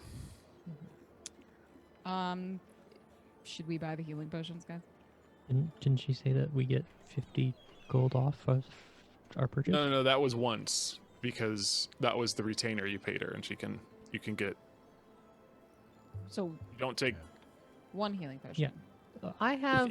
Whatever we're purchasing, it's like there's a one-time discount. Yeah, right? exactly. So you Yeah. pop. I thought, but you didn't buy the +1 weapon yet. I forgot. No, I've got we 2 haven't healing got it. potions already. I've got 4. I have a greater and a regular. Yeah. You guys are flush with She potions. can take her healing potion and Okay, well, but Put it the away. That's- sell potion it somewhere of, else.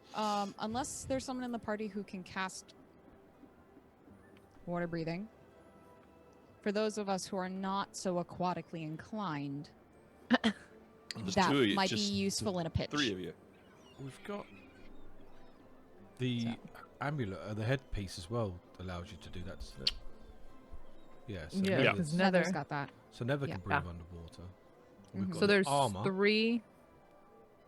Oh, Valentine's so got the there's- armor, hasn't he?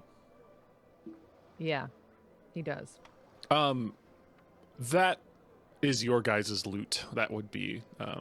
We will probably should return that to the party as Valentine is no longer returning.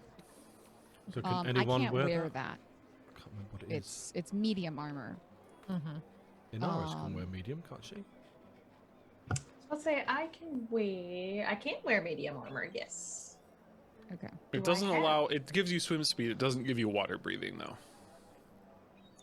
Oh, I misremembered. How much is the water breathing potion?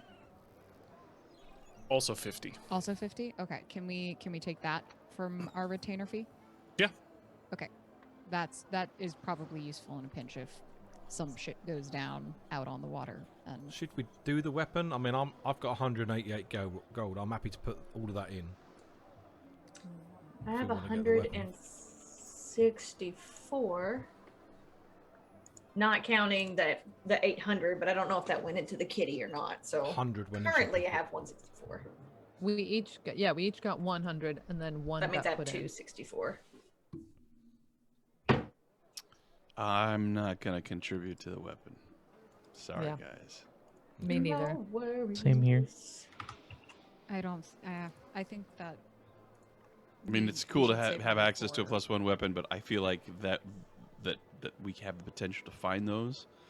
Not a trident though. And well, not a trident. That's true, but we need to save our money for something else. Plus, there's a sensor flail that I have my eyeball on. Singular eyeball. The singular eyeball. On it. Literally on. Yeah.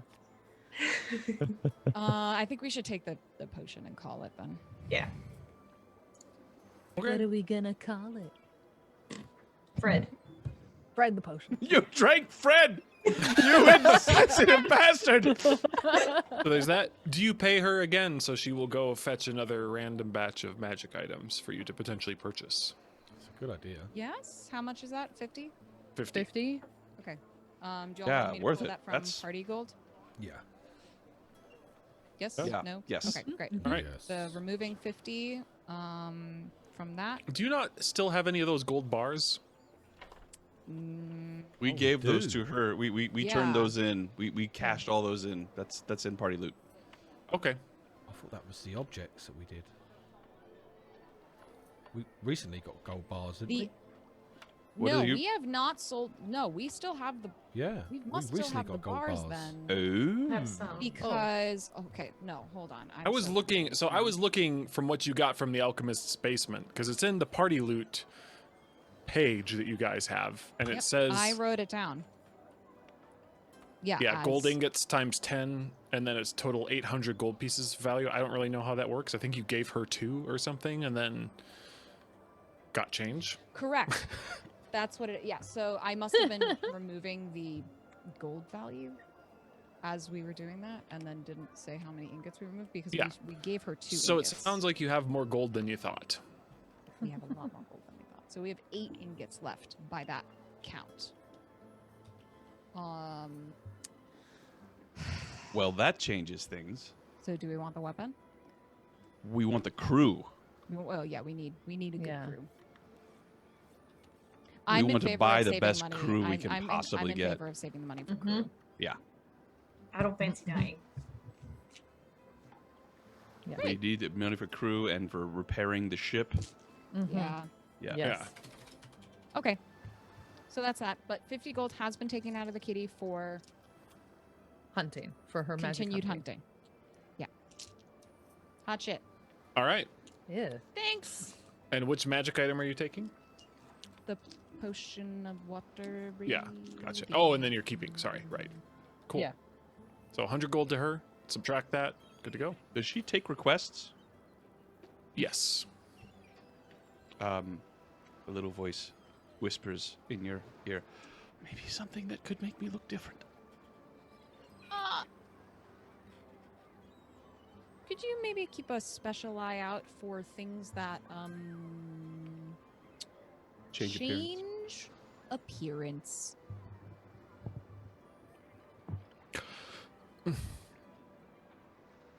I will see what I can do. Yes. A wary eye on the horizon. Ah, Such what? will you, well, if you pay up front, I could, try to have something to you in a handful of weeks. How much?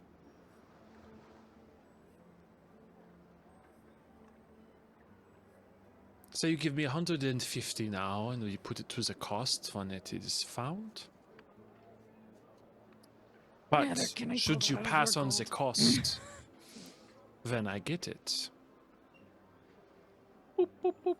She pops You that will your not yes? get your Yes. money back. So I will give her 150 out of Nether's gold, which I have.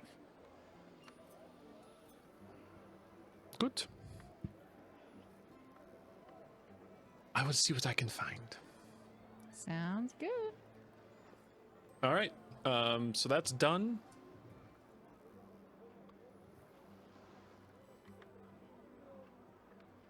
Now are you on to the crew? Time to host some interviews, y'all. I'm so excited. Maybe yes. wait until nightfall for that. Well, yeah. Yes. We'll let it get to be a little later in the day. I want to see the resumes. Shadow Star, what do you do? Oh, Shatterstar. Aww.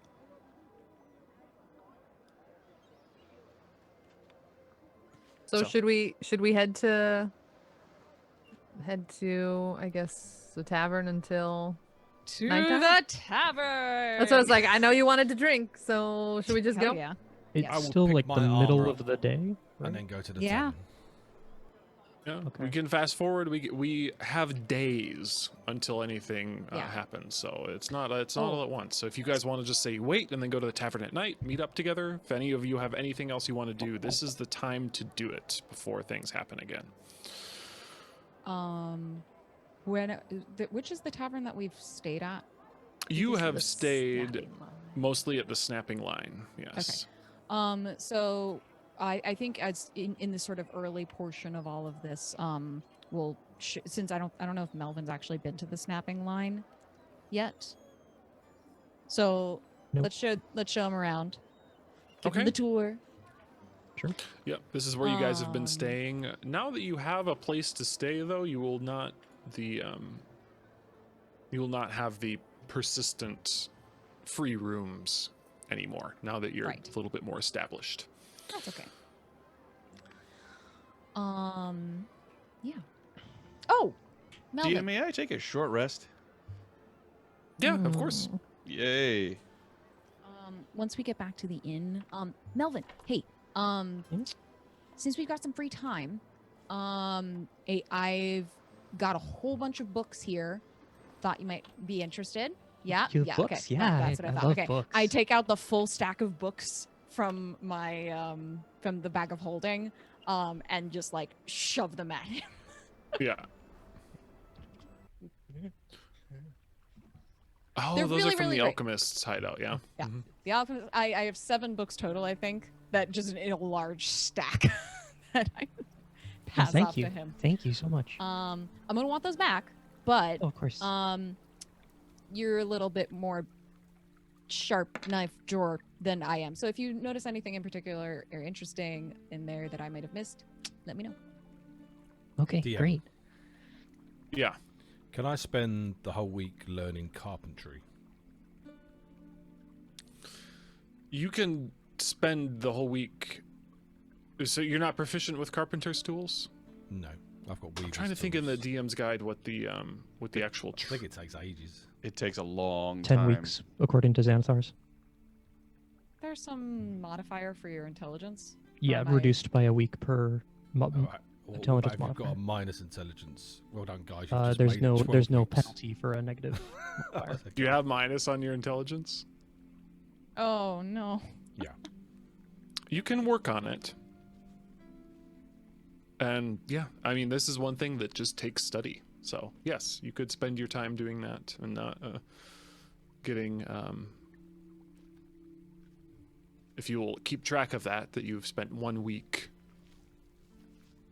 It's not so much learning how to use a hammer or pound a nail as learning the trade of carpentry, which takes more than knowing which end of the saw cuts wood. This is a hammer. Can we buy a carpentry kit out of the funds, Kitty?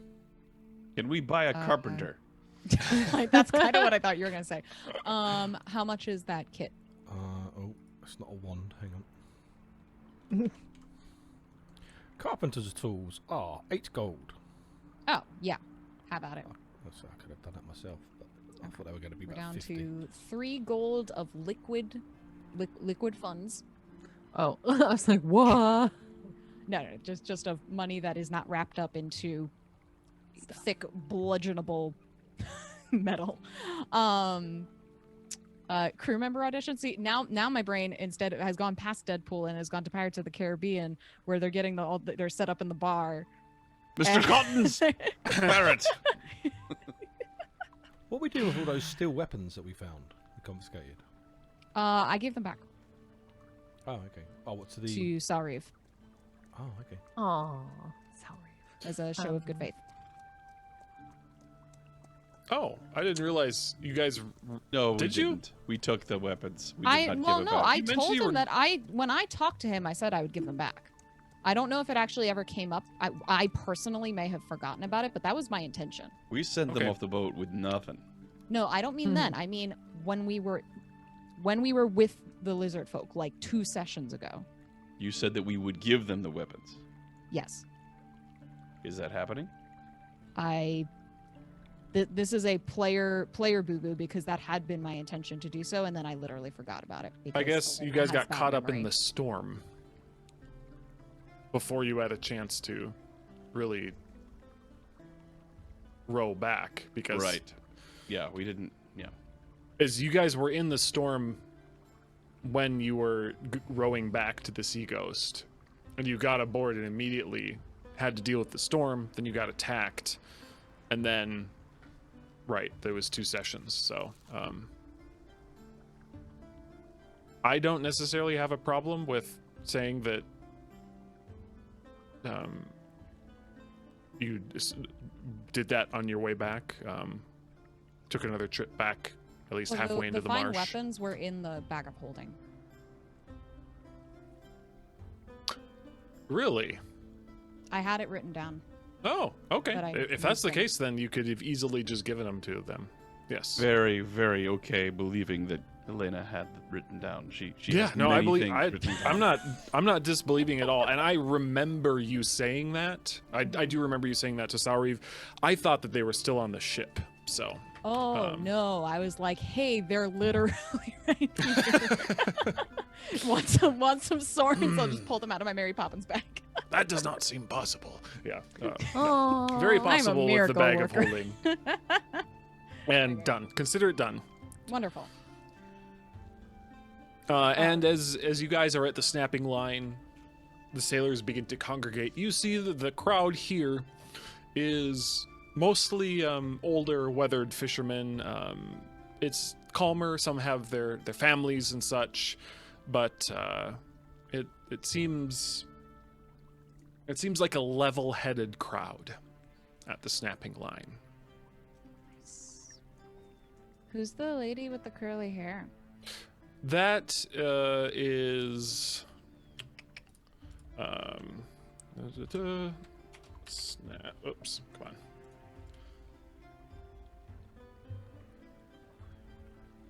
Her name is Hannah Wrist. She is the one who owns the snapping line. Oh, okay. hand a wrist. She's pretty. She is the Wrist family is well known for their lobster business, and they make that claw wine here, which is an odd, very much acquired taste. Growing on me. I wonder if we could find a recipe to make that IRL. Oh, I don't know. Just to see what we could come up with. Yeah. no. It's an Oh, abomination. that's a lawful stupid special right there. Be back in a sec. Blah. Let's get some sailors. Okay, so how are you approaching this? I'm assuming all of you gather. You're looking for a crew. How do you approach this in this particular crowd?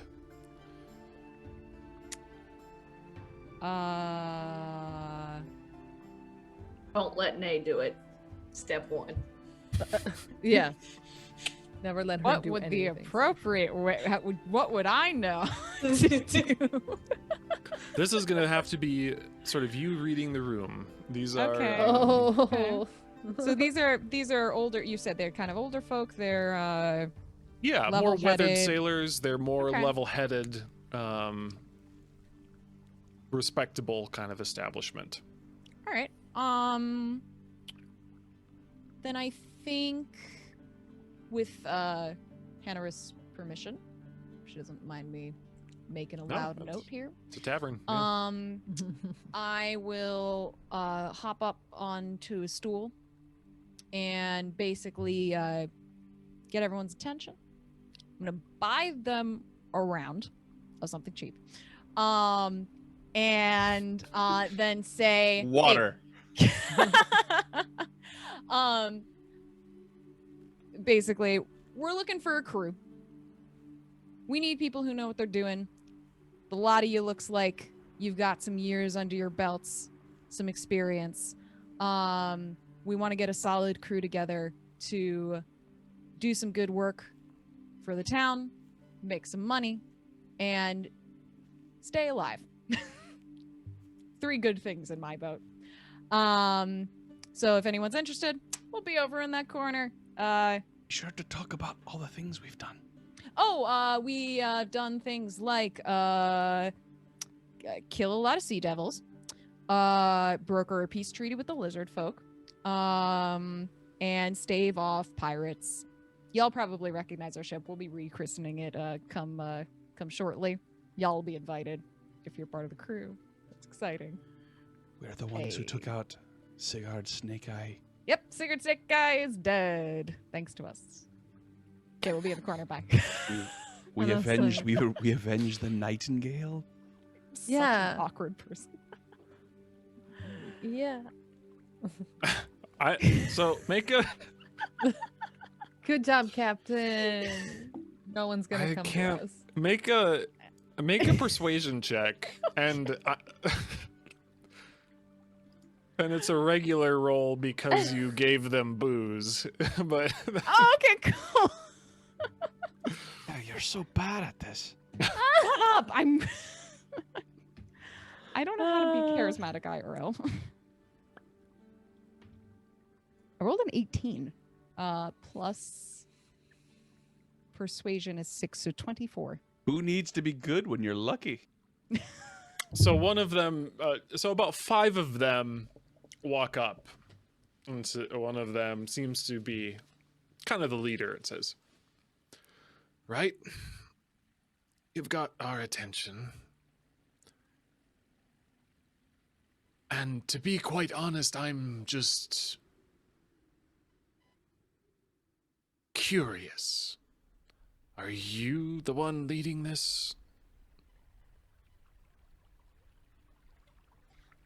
I have 30 years of experience aboard a ship. Good. And how long underway? We're here for about a 10-day while the council decides what our next move is. Got a Sahuagin threat on the horizon. Probably gonna be dealing with it in one way or another. So you're going to war first. But there's definitely gonna be loot. You say that. How do you know that?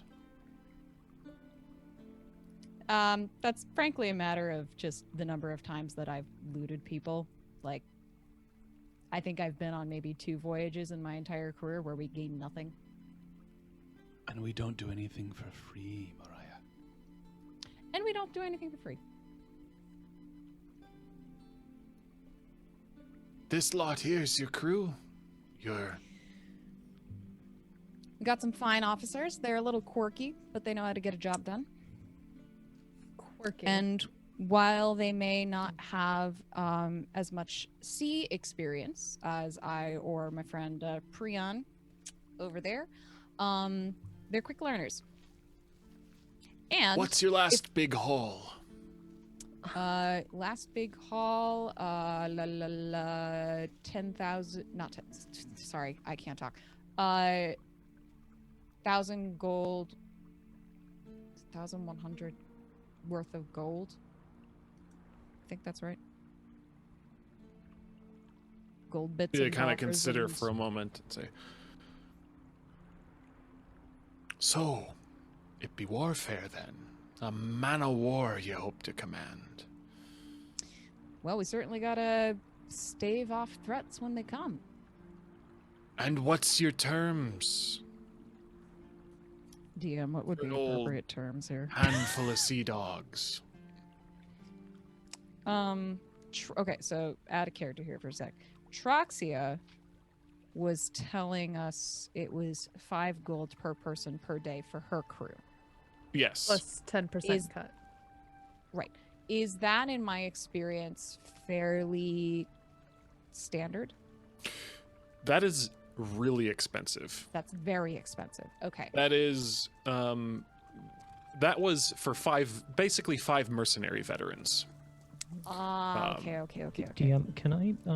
I've read a lot of books. And can I make some sort of a check to determine sort of the going rate of a standard crew for a ship? Sure, naval almanac style, like just. He has a naval almanac I'm and actually, a stack of books. there is a naval almanac in that stack of books that Sure, Mariah make a gave quick me. investigation check to try and just power your Okay. way through the indices and card catalogs and whatnot to find the Well, last I few rolled a years going 19 rates. plus 6, so 25.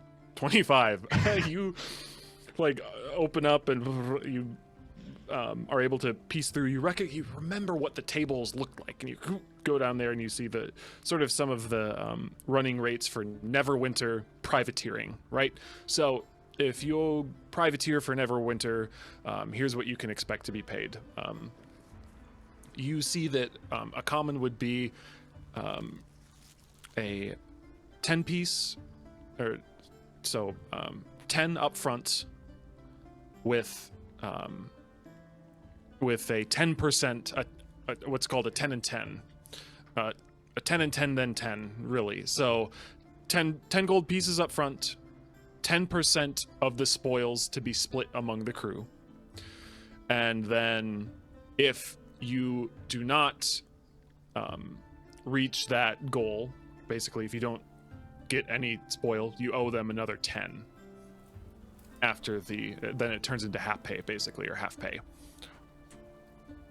Okay, So you can hire them each for 10, these seasoned sailors for 10 gold each up front. They will sail you through for a voyage, so probably consider that about a month. And then they expect to have split among them 10% of your earnings.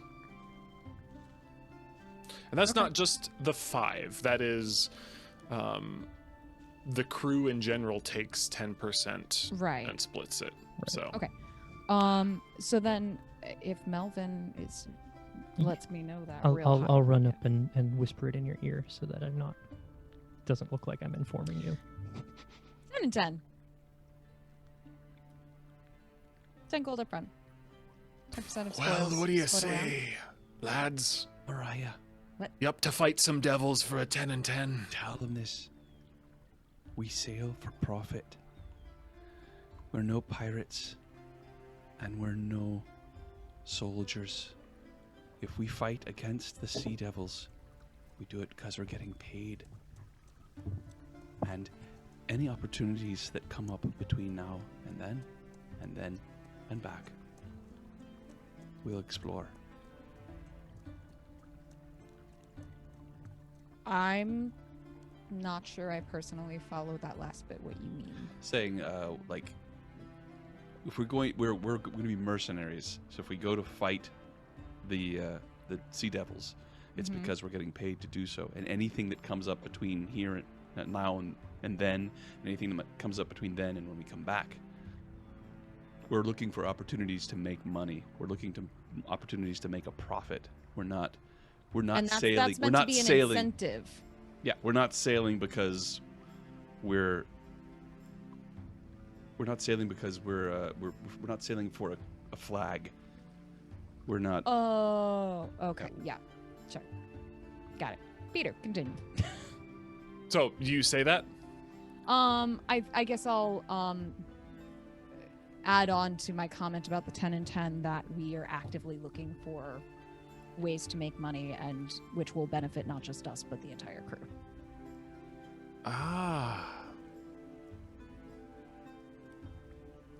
Do you mention the part about being hired too, or Oh, that you've been hired to? Did I not make that clear? No, I don't know. Oh, okay. When I said earlier that we're doing work for the council, I would have made that relationship clear, that the council has employed us to deal with this situation. Yeah, so we're more mercenaries than Yeah. naval officers. Yeah. We're mercenaries, not Well, in soldiers. that case, we'll also require 10 from your contracts. If we can't guarantee to be privateering, this isn't just 10 from the loot, you understand? Right. So 10 GP up front. I mean, it works out to 10 gold pieces from anything we make when we come back into port. Whatever the sum total is of what we've made, they get 10%. Yes. Right. Yeah. Okay. Nice sure. and simple. That's fine. Yep. Good.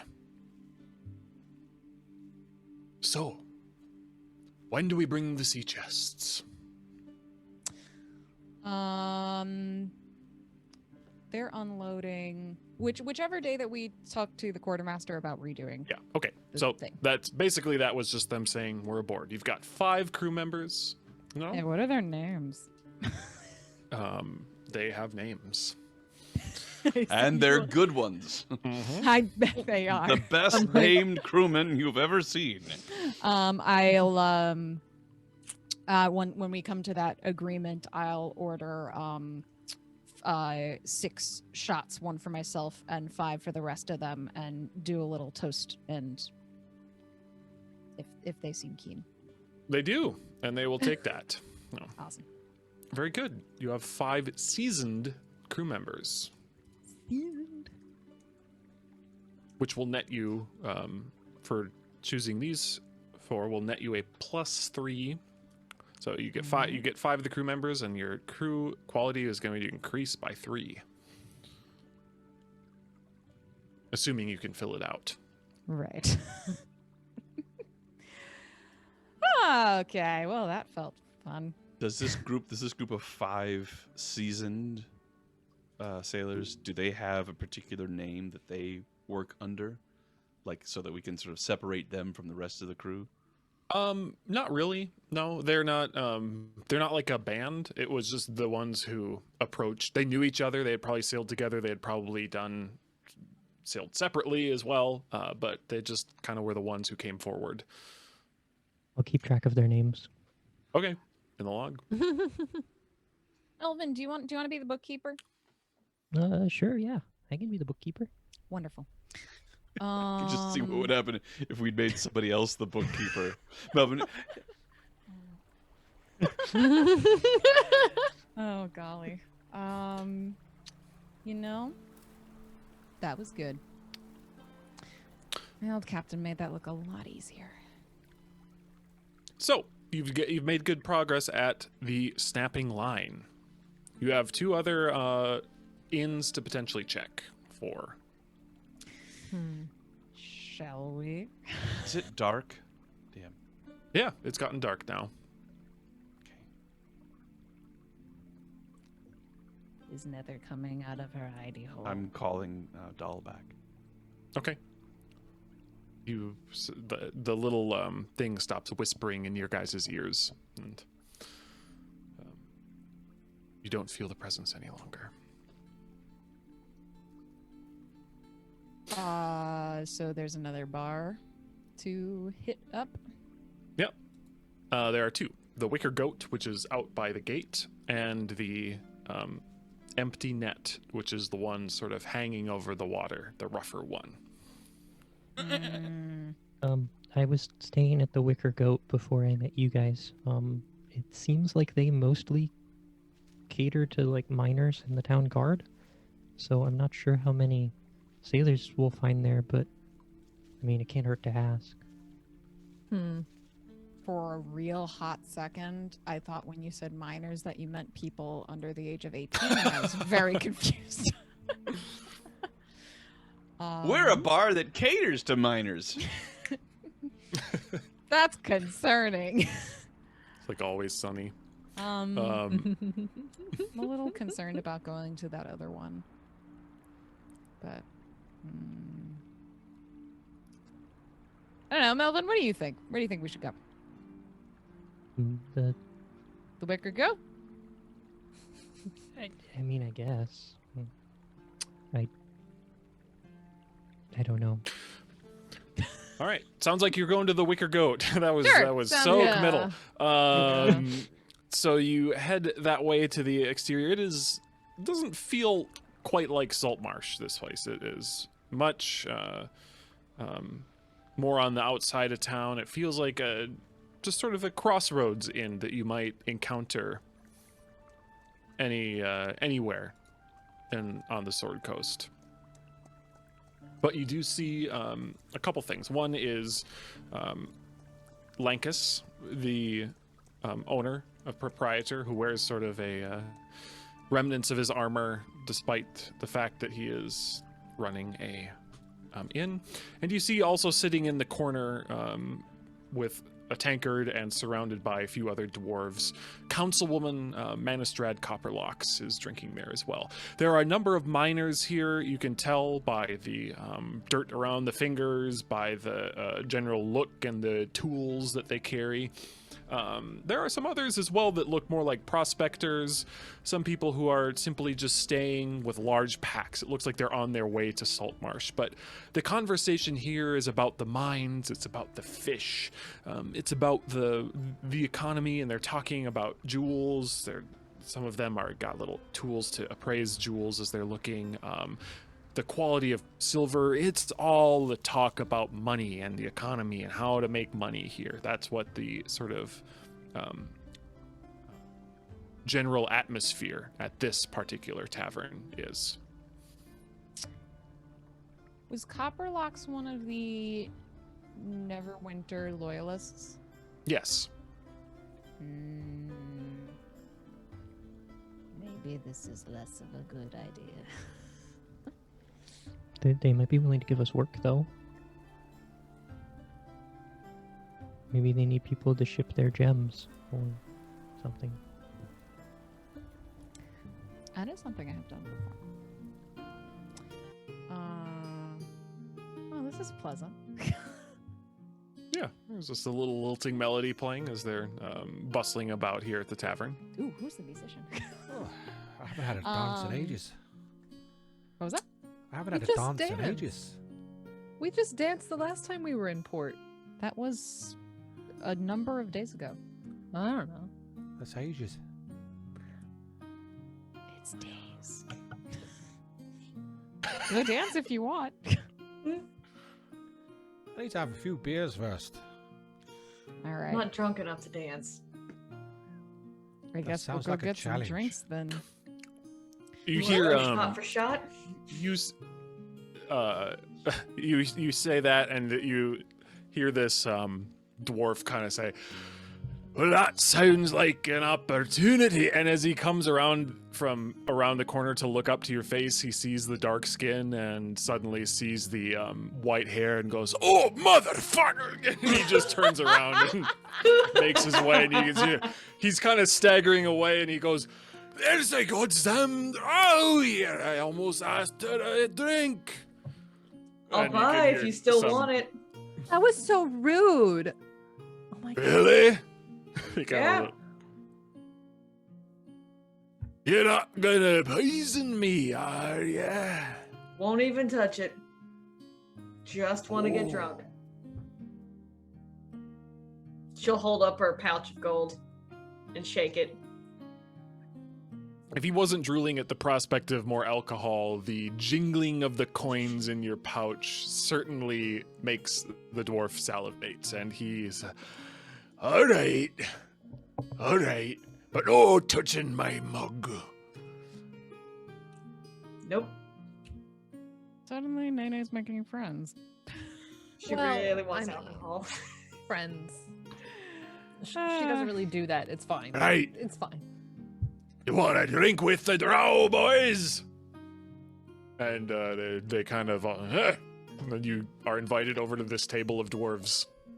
Guess I'm drinking with dwarves. What are you having, boys? Ale. Thought I'd see the day. And she'll throw her arm up. Round. Full table. I'm buying. Lawful! One of them yells out, and one of them kind of punches him, and he's like, "What the fuck are you saying?" I said, well, that's who they like, right? There's this absolute mess of dwarven, drunken conversation here, as one of them yells out, Did he "Lolf," just in- yell out "lol"? Yeah. I was Yes. like, not even her goddess, but she's like, cool. They're trying. Can I speak Dwarvish? Can I Yeah. understand the mess of Dwarvish that they're speaking drunkily? Curious as to what they're saying. There's this, one of them admonishes him almost in like a religious way and mentions, basically something like, Shut your goddamn wipe mouth. that. That's how Yeah, you- exactly. that's how But more like, Admonish in a knock that religious shit out of your mouth with Moradin's hammer is basically what it's is more what it translates to. It's more like I'm gonna, it's more brutal and dwarvish, I guess. But stuff like that, yeah. But they all kind of actually secretly think it's funny. As you see them kind of laughing about that. It has drawn the attention of a lot of the inn, though, as well, as they are now. They have quickly drained their tankards in a matter of a minute or so. And Inaaerys, are you keeping pace with them? I should Oh, ask. hell yes. Mama didn't Okay. make no quitter. Soon enough, there will be another mug and another two in front of you as they continue to laugh and pass around the mugs of ale. Give it. So when do you crawl up from the ground? I've been here about 6 years, I think. 7, 10. Right. And you haven't burned up yet. I thought you turned into torches when you got in the sunlight. Who the fuck told you that? He did. We once saw a drow in the mine, Right? and and he told us to run to sunlight because they can't follow. Well, Turns out it was what was it? It was his new coat he had hung over his pickaxe. Looked like that hair you guys got, and then the darker face and. so you ran from dark leather that you thought. You ran from a drow. Was it a drow But or it was turns it a out coat? it wasn't a drow. Only some of us. Listen, you buy the next round and I'll tell you a secret. Done. Round. I'm only half. Yeah, but you give it half an hour and then Inaaerys will be going, I love you. I love One of you. them. One you. of the dwarves is now face down on the table, having gotten a start Yeah, very he much is. early. And one, as they orders the round, puts it in front of you and goes, kind of looks down towards your ankle, your boot, and says, "Which half?"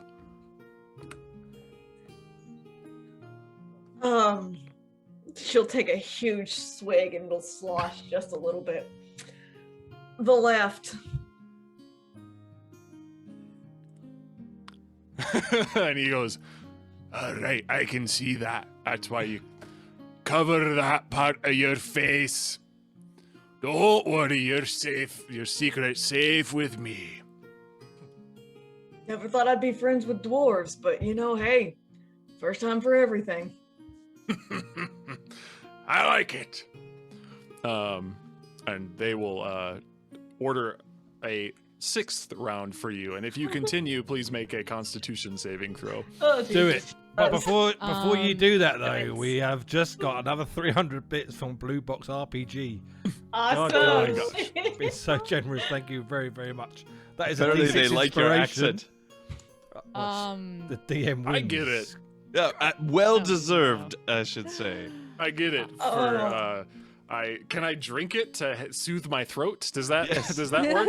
You can do whatever else you want. Before before Nene gets too far into her cups, I'm gonna cast a message over towards her and say, hey, before you and they get too drunk, can you ask if any of them are sailors? You can reply to this message. Before that, well, it's an 8, but before she gets completely sloshed, if I get that message in time. So who wants to sail with a drow? Not a euphemism. Exactly. You kind of like,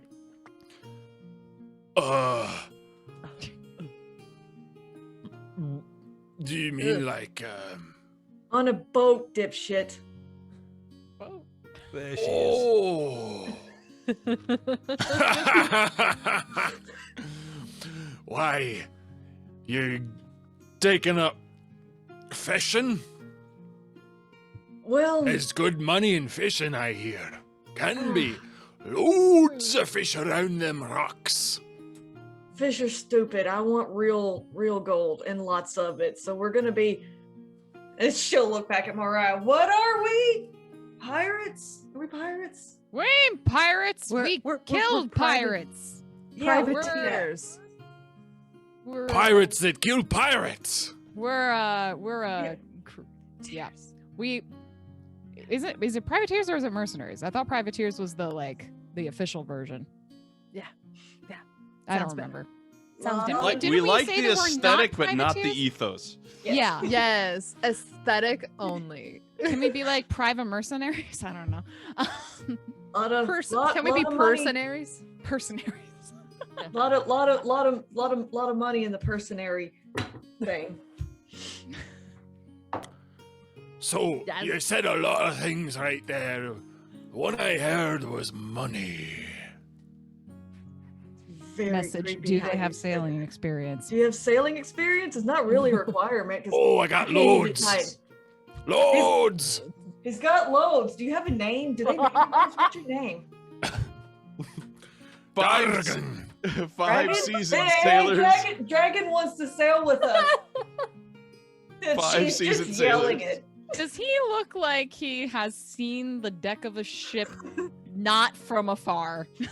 And not face down. This is really impossible to tell as they are just throwing back tankards. By the way, you have the poisoned condition in Oh, it. So great. you are heavily inebriated. Yeah, it's just Dragon says he can. Hey, Yeah. what? In the morning when you're not totally slashed, if you're Oh, no. Cheap. Get him cheap. Right now. Make him sign it right now. Get him cheap. So, for we like want people who actually know what they're doing, though. for Hey, like a body is a 1%. body. For like 1% of whatever we get.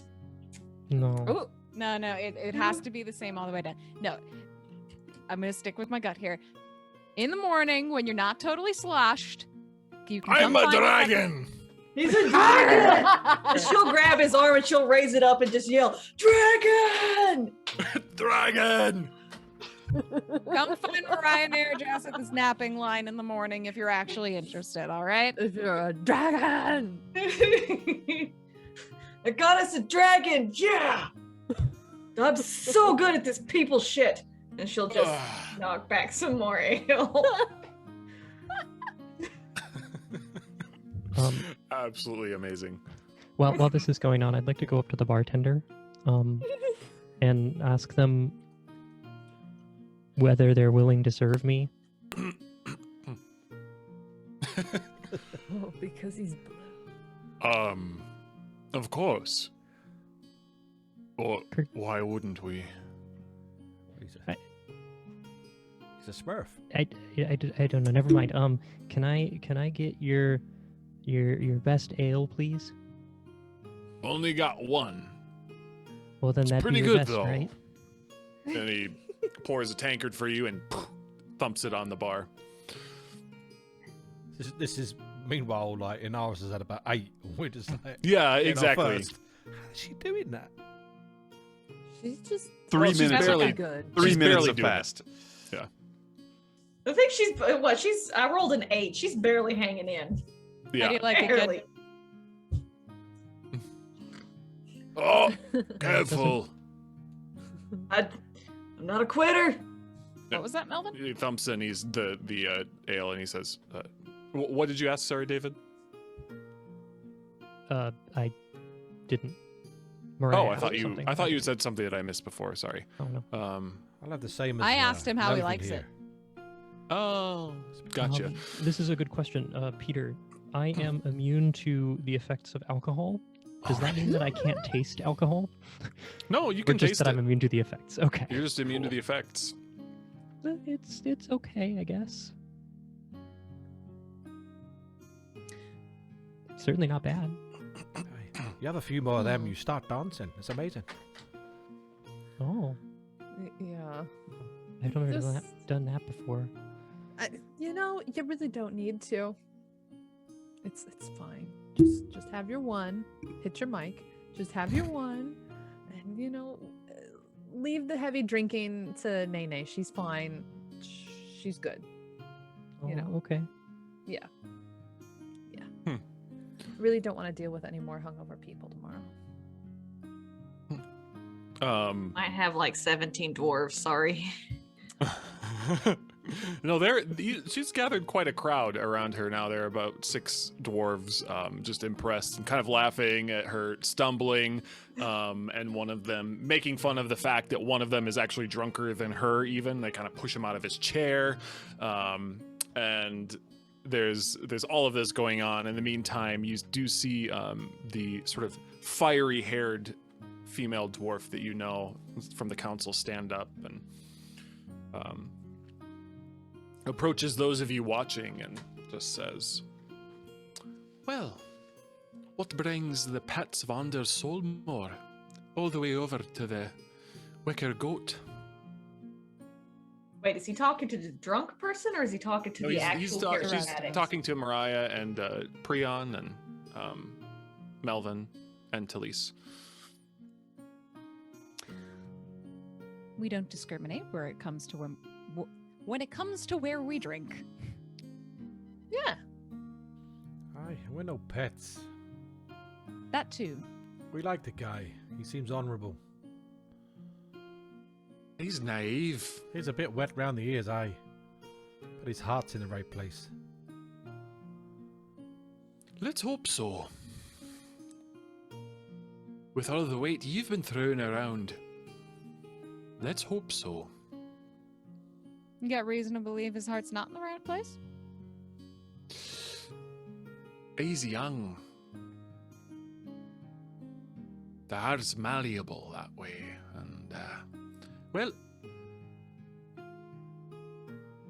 I believe there's a dangerously black and white way of seeing things sometimes, as well. That hits home hard.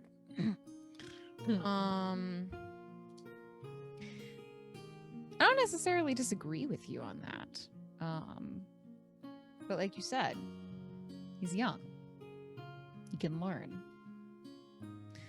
And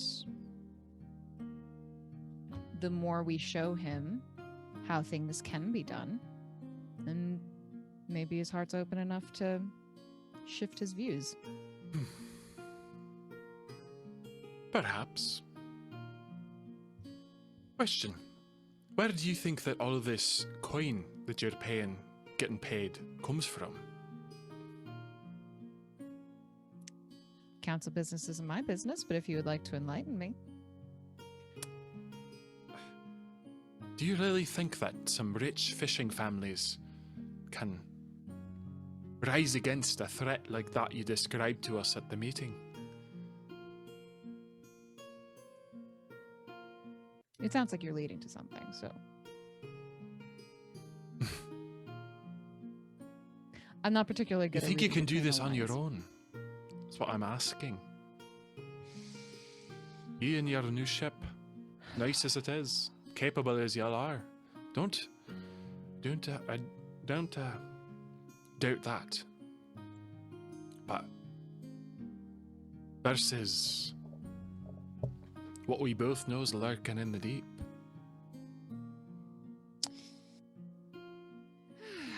Well, there's always a chance that shit hits the fan too hard that we don't get back up. But that's the case with everything, isn't it? I'll take the chance on us, knowing how capable we are. I think you're missing my point now, a little bit at least. How about you, big boy? Why do you choose to follow? Looking at you, Prion.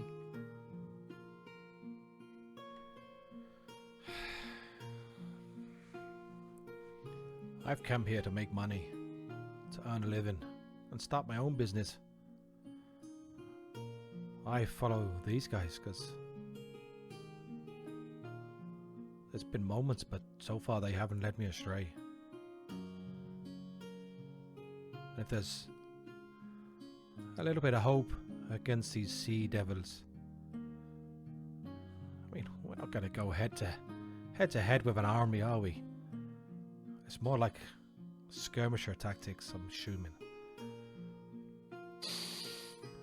You've got plenty I of wouldn't defenses exactly here. know, but there aren't many defenses, you see. And I don't trust what I've seen from, well, from the likes of Anders's reinforcements. I agree. At least he's doing something. If that's the right thing or not, I don't know. Who am I to judge? Again, his heart's in the right place, but sometimes I'm wondering who's controlling him.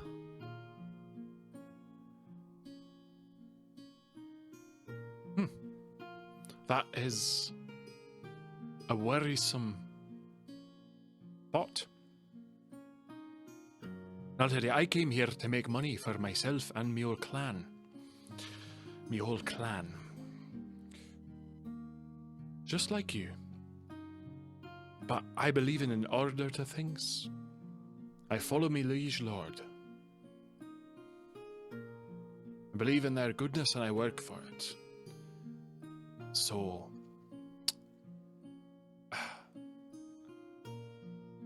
look, there's so much lurking under the rocks of this place. Can't you smell it? Can't you feel it? There's more scum than you'd think under the stones of the streets of Saltmarsh, and far more skeletons than you'd imagine just beneath their waves. The forces of Neverwinter are here for good. Lord Neverember, the rest of the Alliance, the Lord's Alliance, mean well. Keep people safe. Just seem like the kind of guy who'd think similarly. So I thought. But No, I do. just be careful then, all of you. Careful where you tread and don't. Keep an eye on those trusted family muscle, or whatever he's calling them. Keep a close eye. You a question? Right, won't keep you now? What is it? Sorry, Yes. yeah, just something I'm curious about. If we were having the same conversation, and instead of backing Anders Solmorn, we backed Gellin Primewater, would you be telling me the same thing?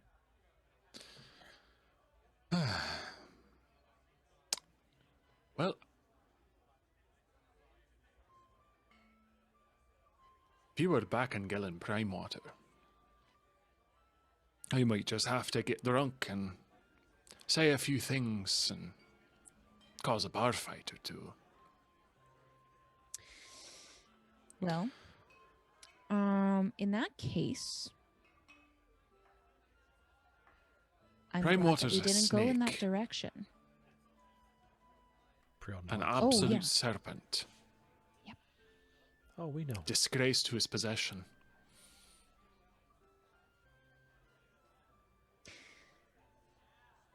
All right.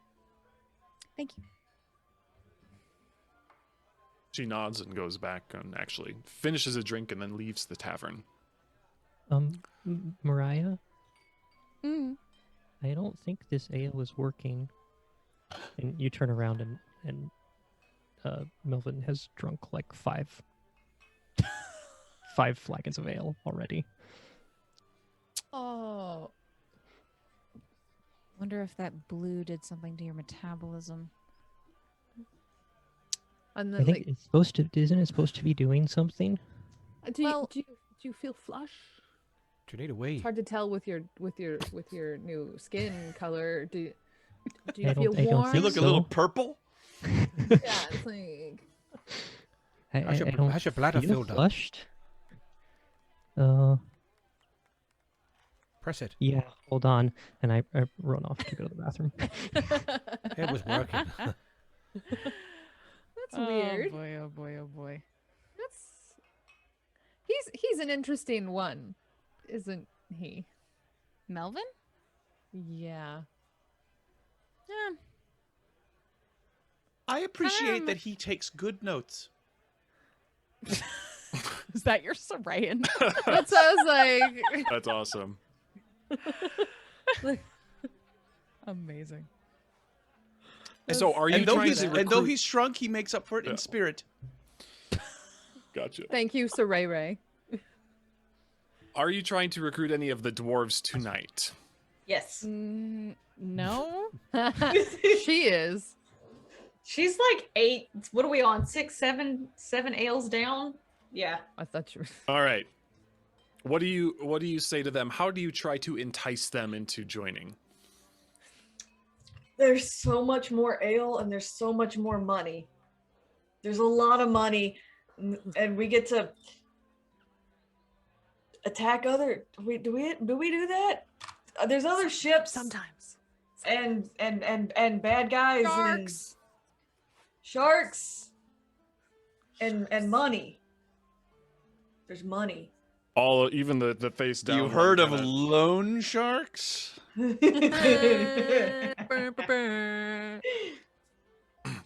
And me. I mean, they're the dragon. Yeah, because he said he was coming too. So Dragon. he'll just pat him So on the back. make a persuasion check, Inaaerys.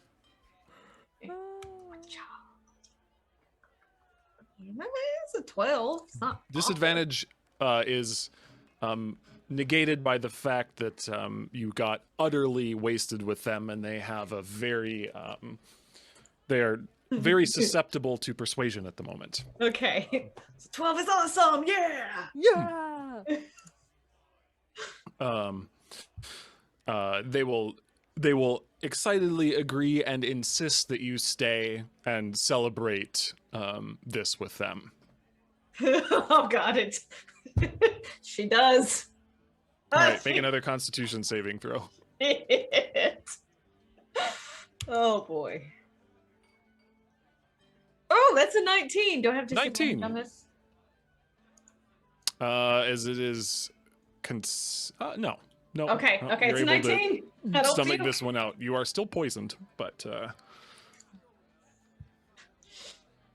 Another but the round. effects as you continue to throw back beer. Very got good. us an army. You don't know exactly how many dwarves are joining you, but you feel like you will have dwarves joining you in the morning. It's tough to tell who's coming and who's not, but it long as feels we get- like some people are going to be showing up tomorrow. As long as we get the dragon, we're good. Gotta have the dragon. You've definitely got the dragon. This feels like not a mistake at all. Just not even a little bit. Very good. So the night goes on. Anything else you guys want to do tonight? Inaaerys does not want to puke, but she will stay down and celebrate. As long as there are dwarves.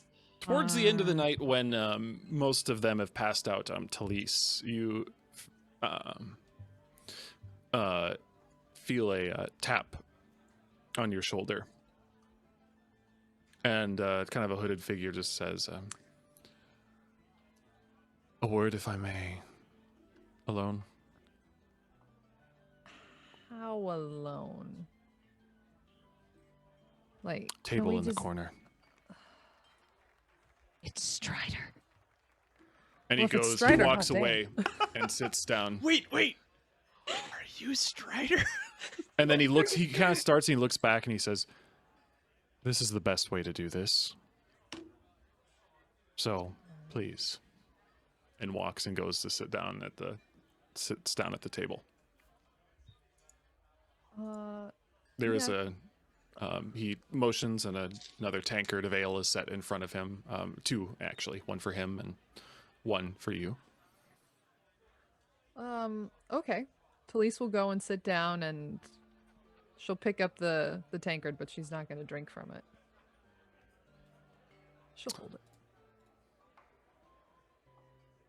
He will take sort of a long swig from it and then set it down and say,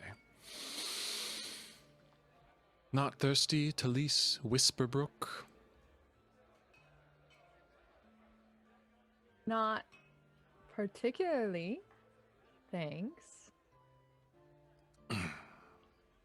Right. Well,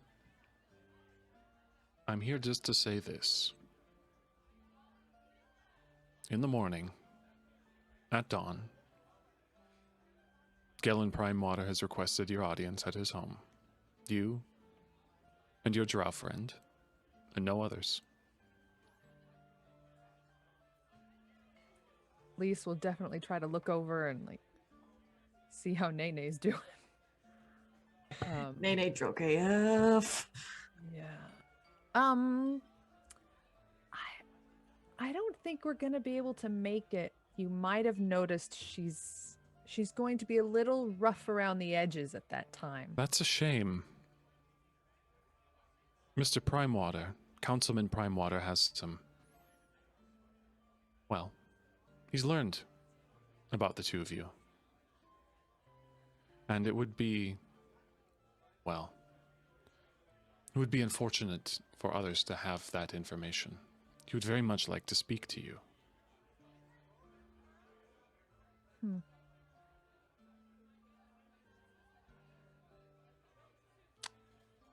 We'll do our best to be there. See that you do. Enjoy the drink. And the man gets up and leaves the tavern.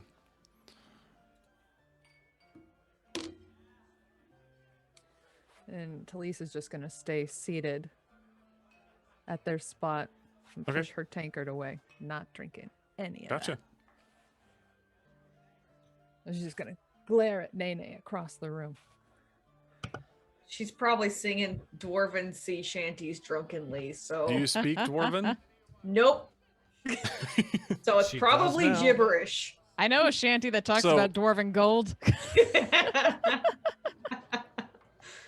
Say, God. hey, drow, can you say the word Urka? Urka? And they're basically Yeah! they're one after another. They keep feeding you these little phrases and asking you to say them. What are the phrases that they're asking her to say? How many times did I say dick? Curses but mostly things like that. Different anatomical terms in Dwarvish. A couple, Good. very distasteful phrases as well. And they She'll just string them together as best she can. Like she'll just say the words like one right after the other. and you have multiple dwarves actually borderline rolling on the floor in laughter as this happened. The one on the Wolf. Yeah, Lawful. Yeah. And then they Not your god? shut up. No, it's cool. I don't even like the bitch. The Raven Queen. So y'all are good. Yeah. They were a little spooked by that, but maybe a little too drunk to understand too. So. Have fun with Nay tomorrow. And that's Sorry, what's going not on sorry. in the evening so far. Anything else, friends, before you wrap up this day? Melvin will For me, experiment with some harder alcohol. No matter how much you spend, you think it's like you've discovered that it's the most prominent psychosomatic response you've ever encountered. Interesting. Seemingly, you're the only one who realizes that alcohol doesn't actually do anything if you don't believe it does.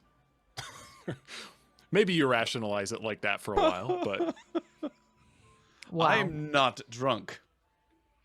Works every time. yep. Yeah, because I choose not to be. Right.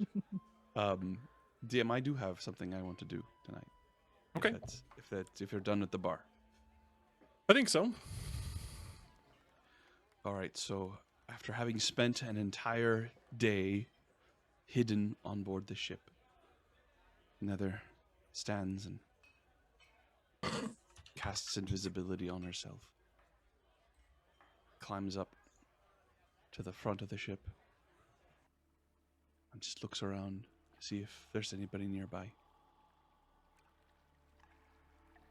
It's in the night, so you see that the process of stripping the ship has begun, but not finished. But it seems to just be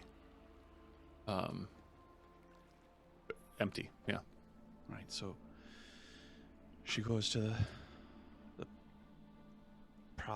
the aft section of the ship and just sort of stands there and then just drops off the back of it. You splash into the water. It's cold. And it takes a moment where your body wants to clench up, but as you kind of acclimate, the coolness feels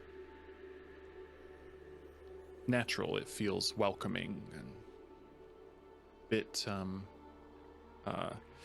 comforting in a way, a comforting chill. I have Dal come and sort of sit right on my shoulder and my head as I bob there, and I have the helm, which is going to help me a lot as I begin to make my way out to the island. Okay. It's quite a swim. So as I'm sure as I'm swimming at some point, the clothes that Mariah lent me that are probably too big or not a good fit, or I'm not familiar with them, or they begin to sort of fall away, and I just sort of continue swimming. Yeah. So you feel the currents coursing across more and more of your body as the things shed, and you go, and it's kind of an exhilarating feeling. You can swim almost faster than you walk. Whatever power this helm imbues you with just especially allows since, you to she has command her lame leg. She can definitely swim Yeah. faster than she can walk. much faster. You go, and after maybe 15 or 20 minutes, you come upon a little rocky island, kind of situated in the delta of the river that runs through Saltmarsh. Moving up to it, the beach is rocky. It's a rocky promontory, and as you step up, you can see where some of the smaller rocks have been gathered together in a little circle, and there are ashes. It looks like someone lit a fire here once. There are a couple smashed glass bottles just on the edge. You've heard people brag in Saltmarsh about going and getting drunk on the edge of the island, or rowing out to the island, telling ghost stories. It's kind of a bit of a dare for adolescents, as it is a place that most people stay away from. It's common to have nightmares even about the island. So you've heard, not ever anything you've experienced. And so you get up on this rocky beach, and it seems like if you climbed and went up, you could get onto more of the crest of whatever this hill was. So I stay at the bottom of the hill for a bit, and I send Doll up, maybe to fly around to see if there's any signs of any campfires or if there's anybody else on the island. Okay. Have Doll make a perception check, please. Right. Kraken die says 17, which adding to that is going to be +3, so a 20, dirty 20. Very good. As you're up here, looking about, there are 6 almost monolith-looking stones standing around. Do they look familiar? They do. This looks very much like the stones that you found yourself between in the last stream you had in Saltmarsh, where you saw the woman and the robed figures that murdered her. And as you look, you see the stone furthest seaward. There's just a wisp of white fabric that seems to be blowing from just on the other side of that rock. Just for the barest moment you see it. So it either drops or blows no more. Summon Doll back to me. Well, I never thought I'd ever do anything like stand on this island before. Is this the right thing? So much has changed so fast. I kind of feel like I'm not in control. Free falling. I wonder if I'm about to hit something. Or if it's just more falling.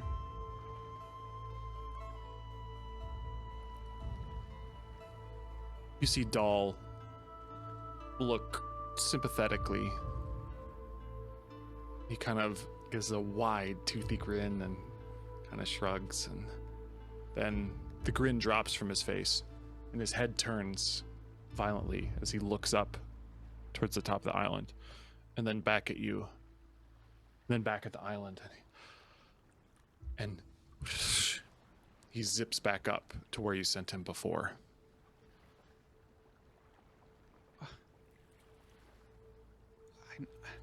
I need you to be able to see where I'm going. Damn. And I just sort of start making my way as best I can up the path that I've seen as I saw it in my memory. Yeah. Because now I'm seeing what he's seeing. You do for a moment see again a flicker of that as Doll comes around the corner of that same stone. Unbidden by you, looks around the corner. Standing, looking out towards the sea is figure, translucent, in white, crown of flowers around her head, and hair dripping down almost to the small of her back, and indeed dripping. Doll looks at her for a moment You look through her eyes. And then she turns around. And you see a glimpse of a white face. A mouth opens up, but there's only black inside, tears streaming down these eyes, and then the vision completely goes away.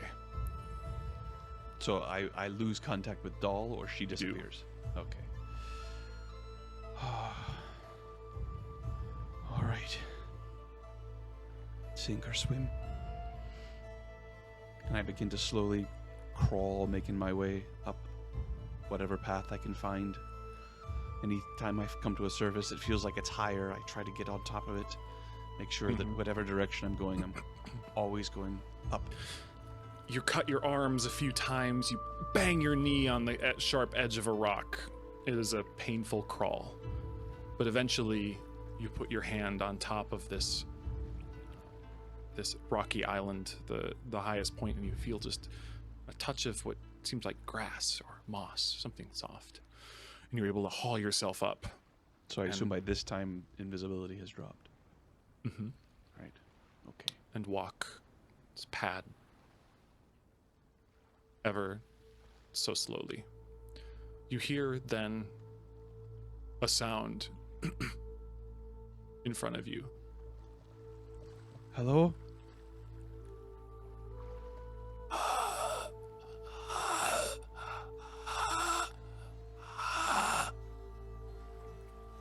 Are you hurt?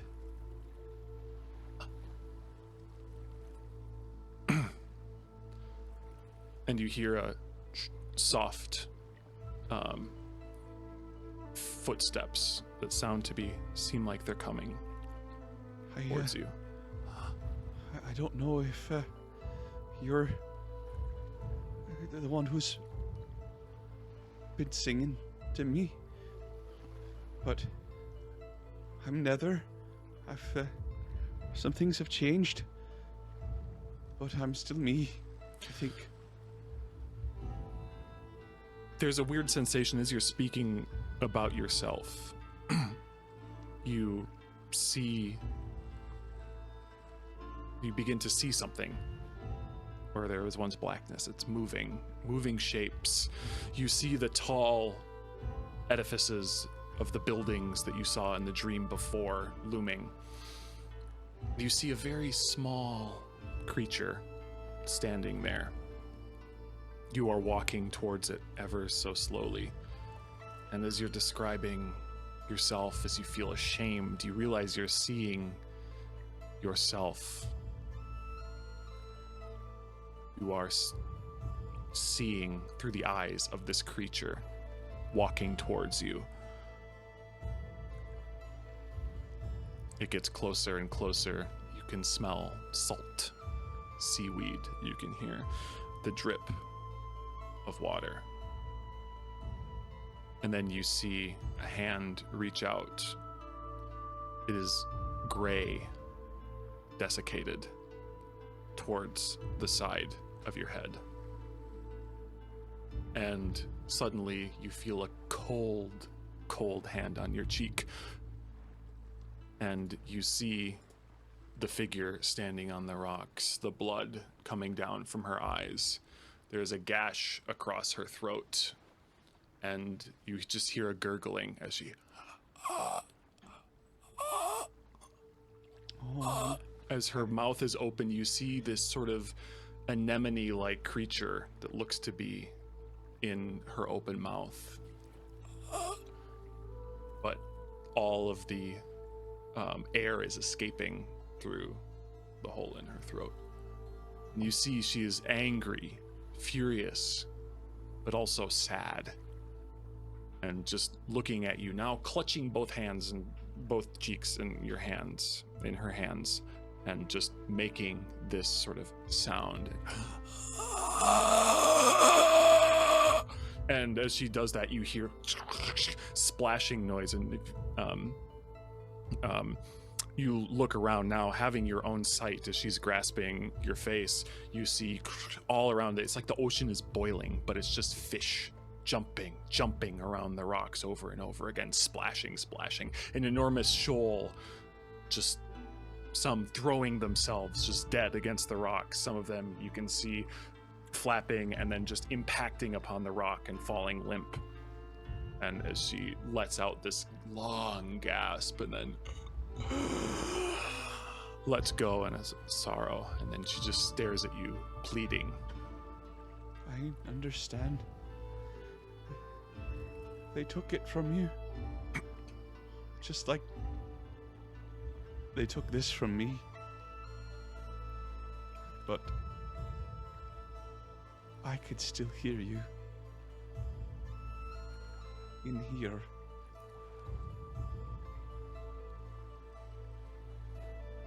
And I can be your voice. And we can make this right. For both of us.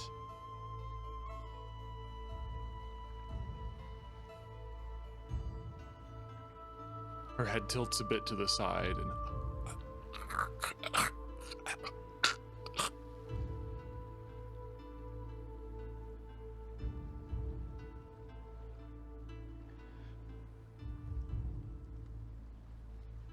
I was thinking. All day I've been thinking I don't think I belong with my name anymore. I was wondering if maybe you would want it. Maybe you could be Nether. And now I'll be someone else. you hear feel the grip sort of on your face tighten a little bit. And then a cold hand moves to your throat. And then another to your chest.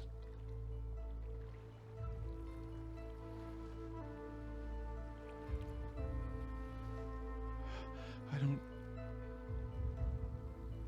really know what it is you want or need from me, but you've been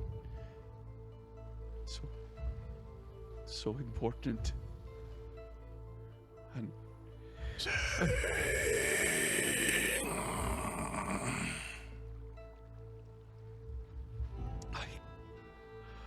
I don't like it. Mariah is the one who sings. I just listen to it.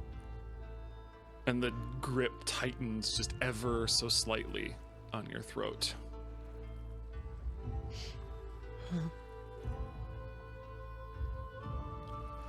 All right, I do know a song. I mean, it's not going to be all that great, but if you really need it, I can sing.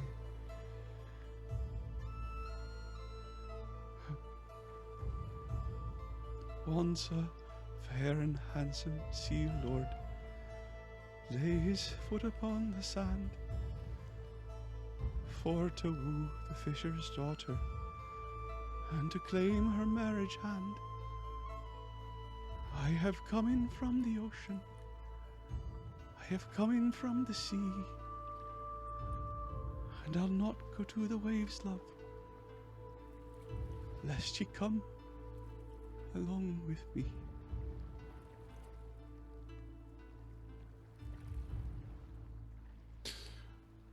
As you are singing this song, a weird phenomena happens as she places her hands then on your shoulders.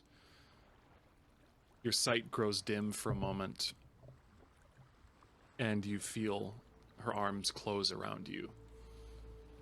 And you feel the sort of this wet, saltwater drenched body against yours, but then it grows. It's almost as if her body changes to encompass yours, or perhaps her being is passing through you. This coldness permeates you as you get through the song, and you feel buoyant.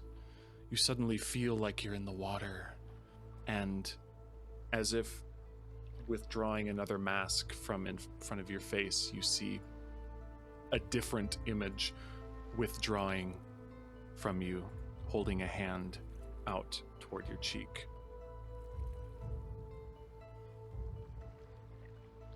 small little feelers coming from the side, and almost a angler fish light above her forehead, and webbed fingers.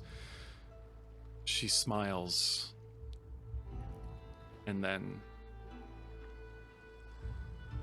you stop. You are about to finish the phrase and sing, and you hear the little blip of your sprite, and you hear a familiar boot. You feel a familiar boot kicking you against the cheek. Suddenly, it's as if you feel like, as if an entire room of water has just dropped from around your body and splashed across the stones.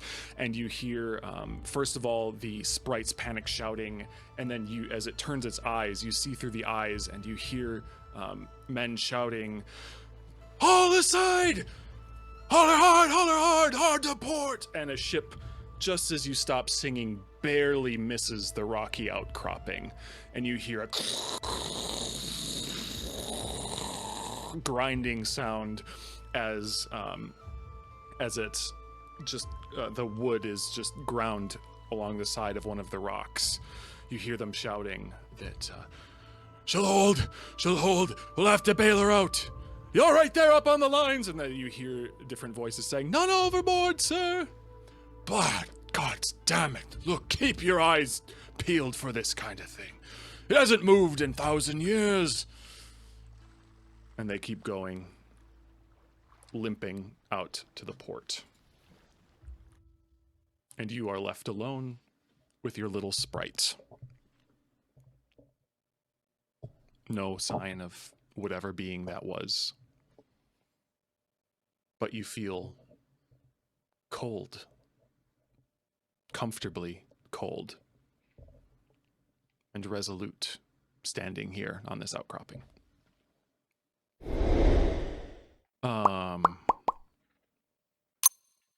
And that's where we'll leave Nether for tonight. And unless anyone has anything else they'd like to accomplish pre-inevitable hangover when you guys wake, that's probably a good place to call it for tonight.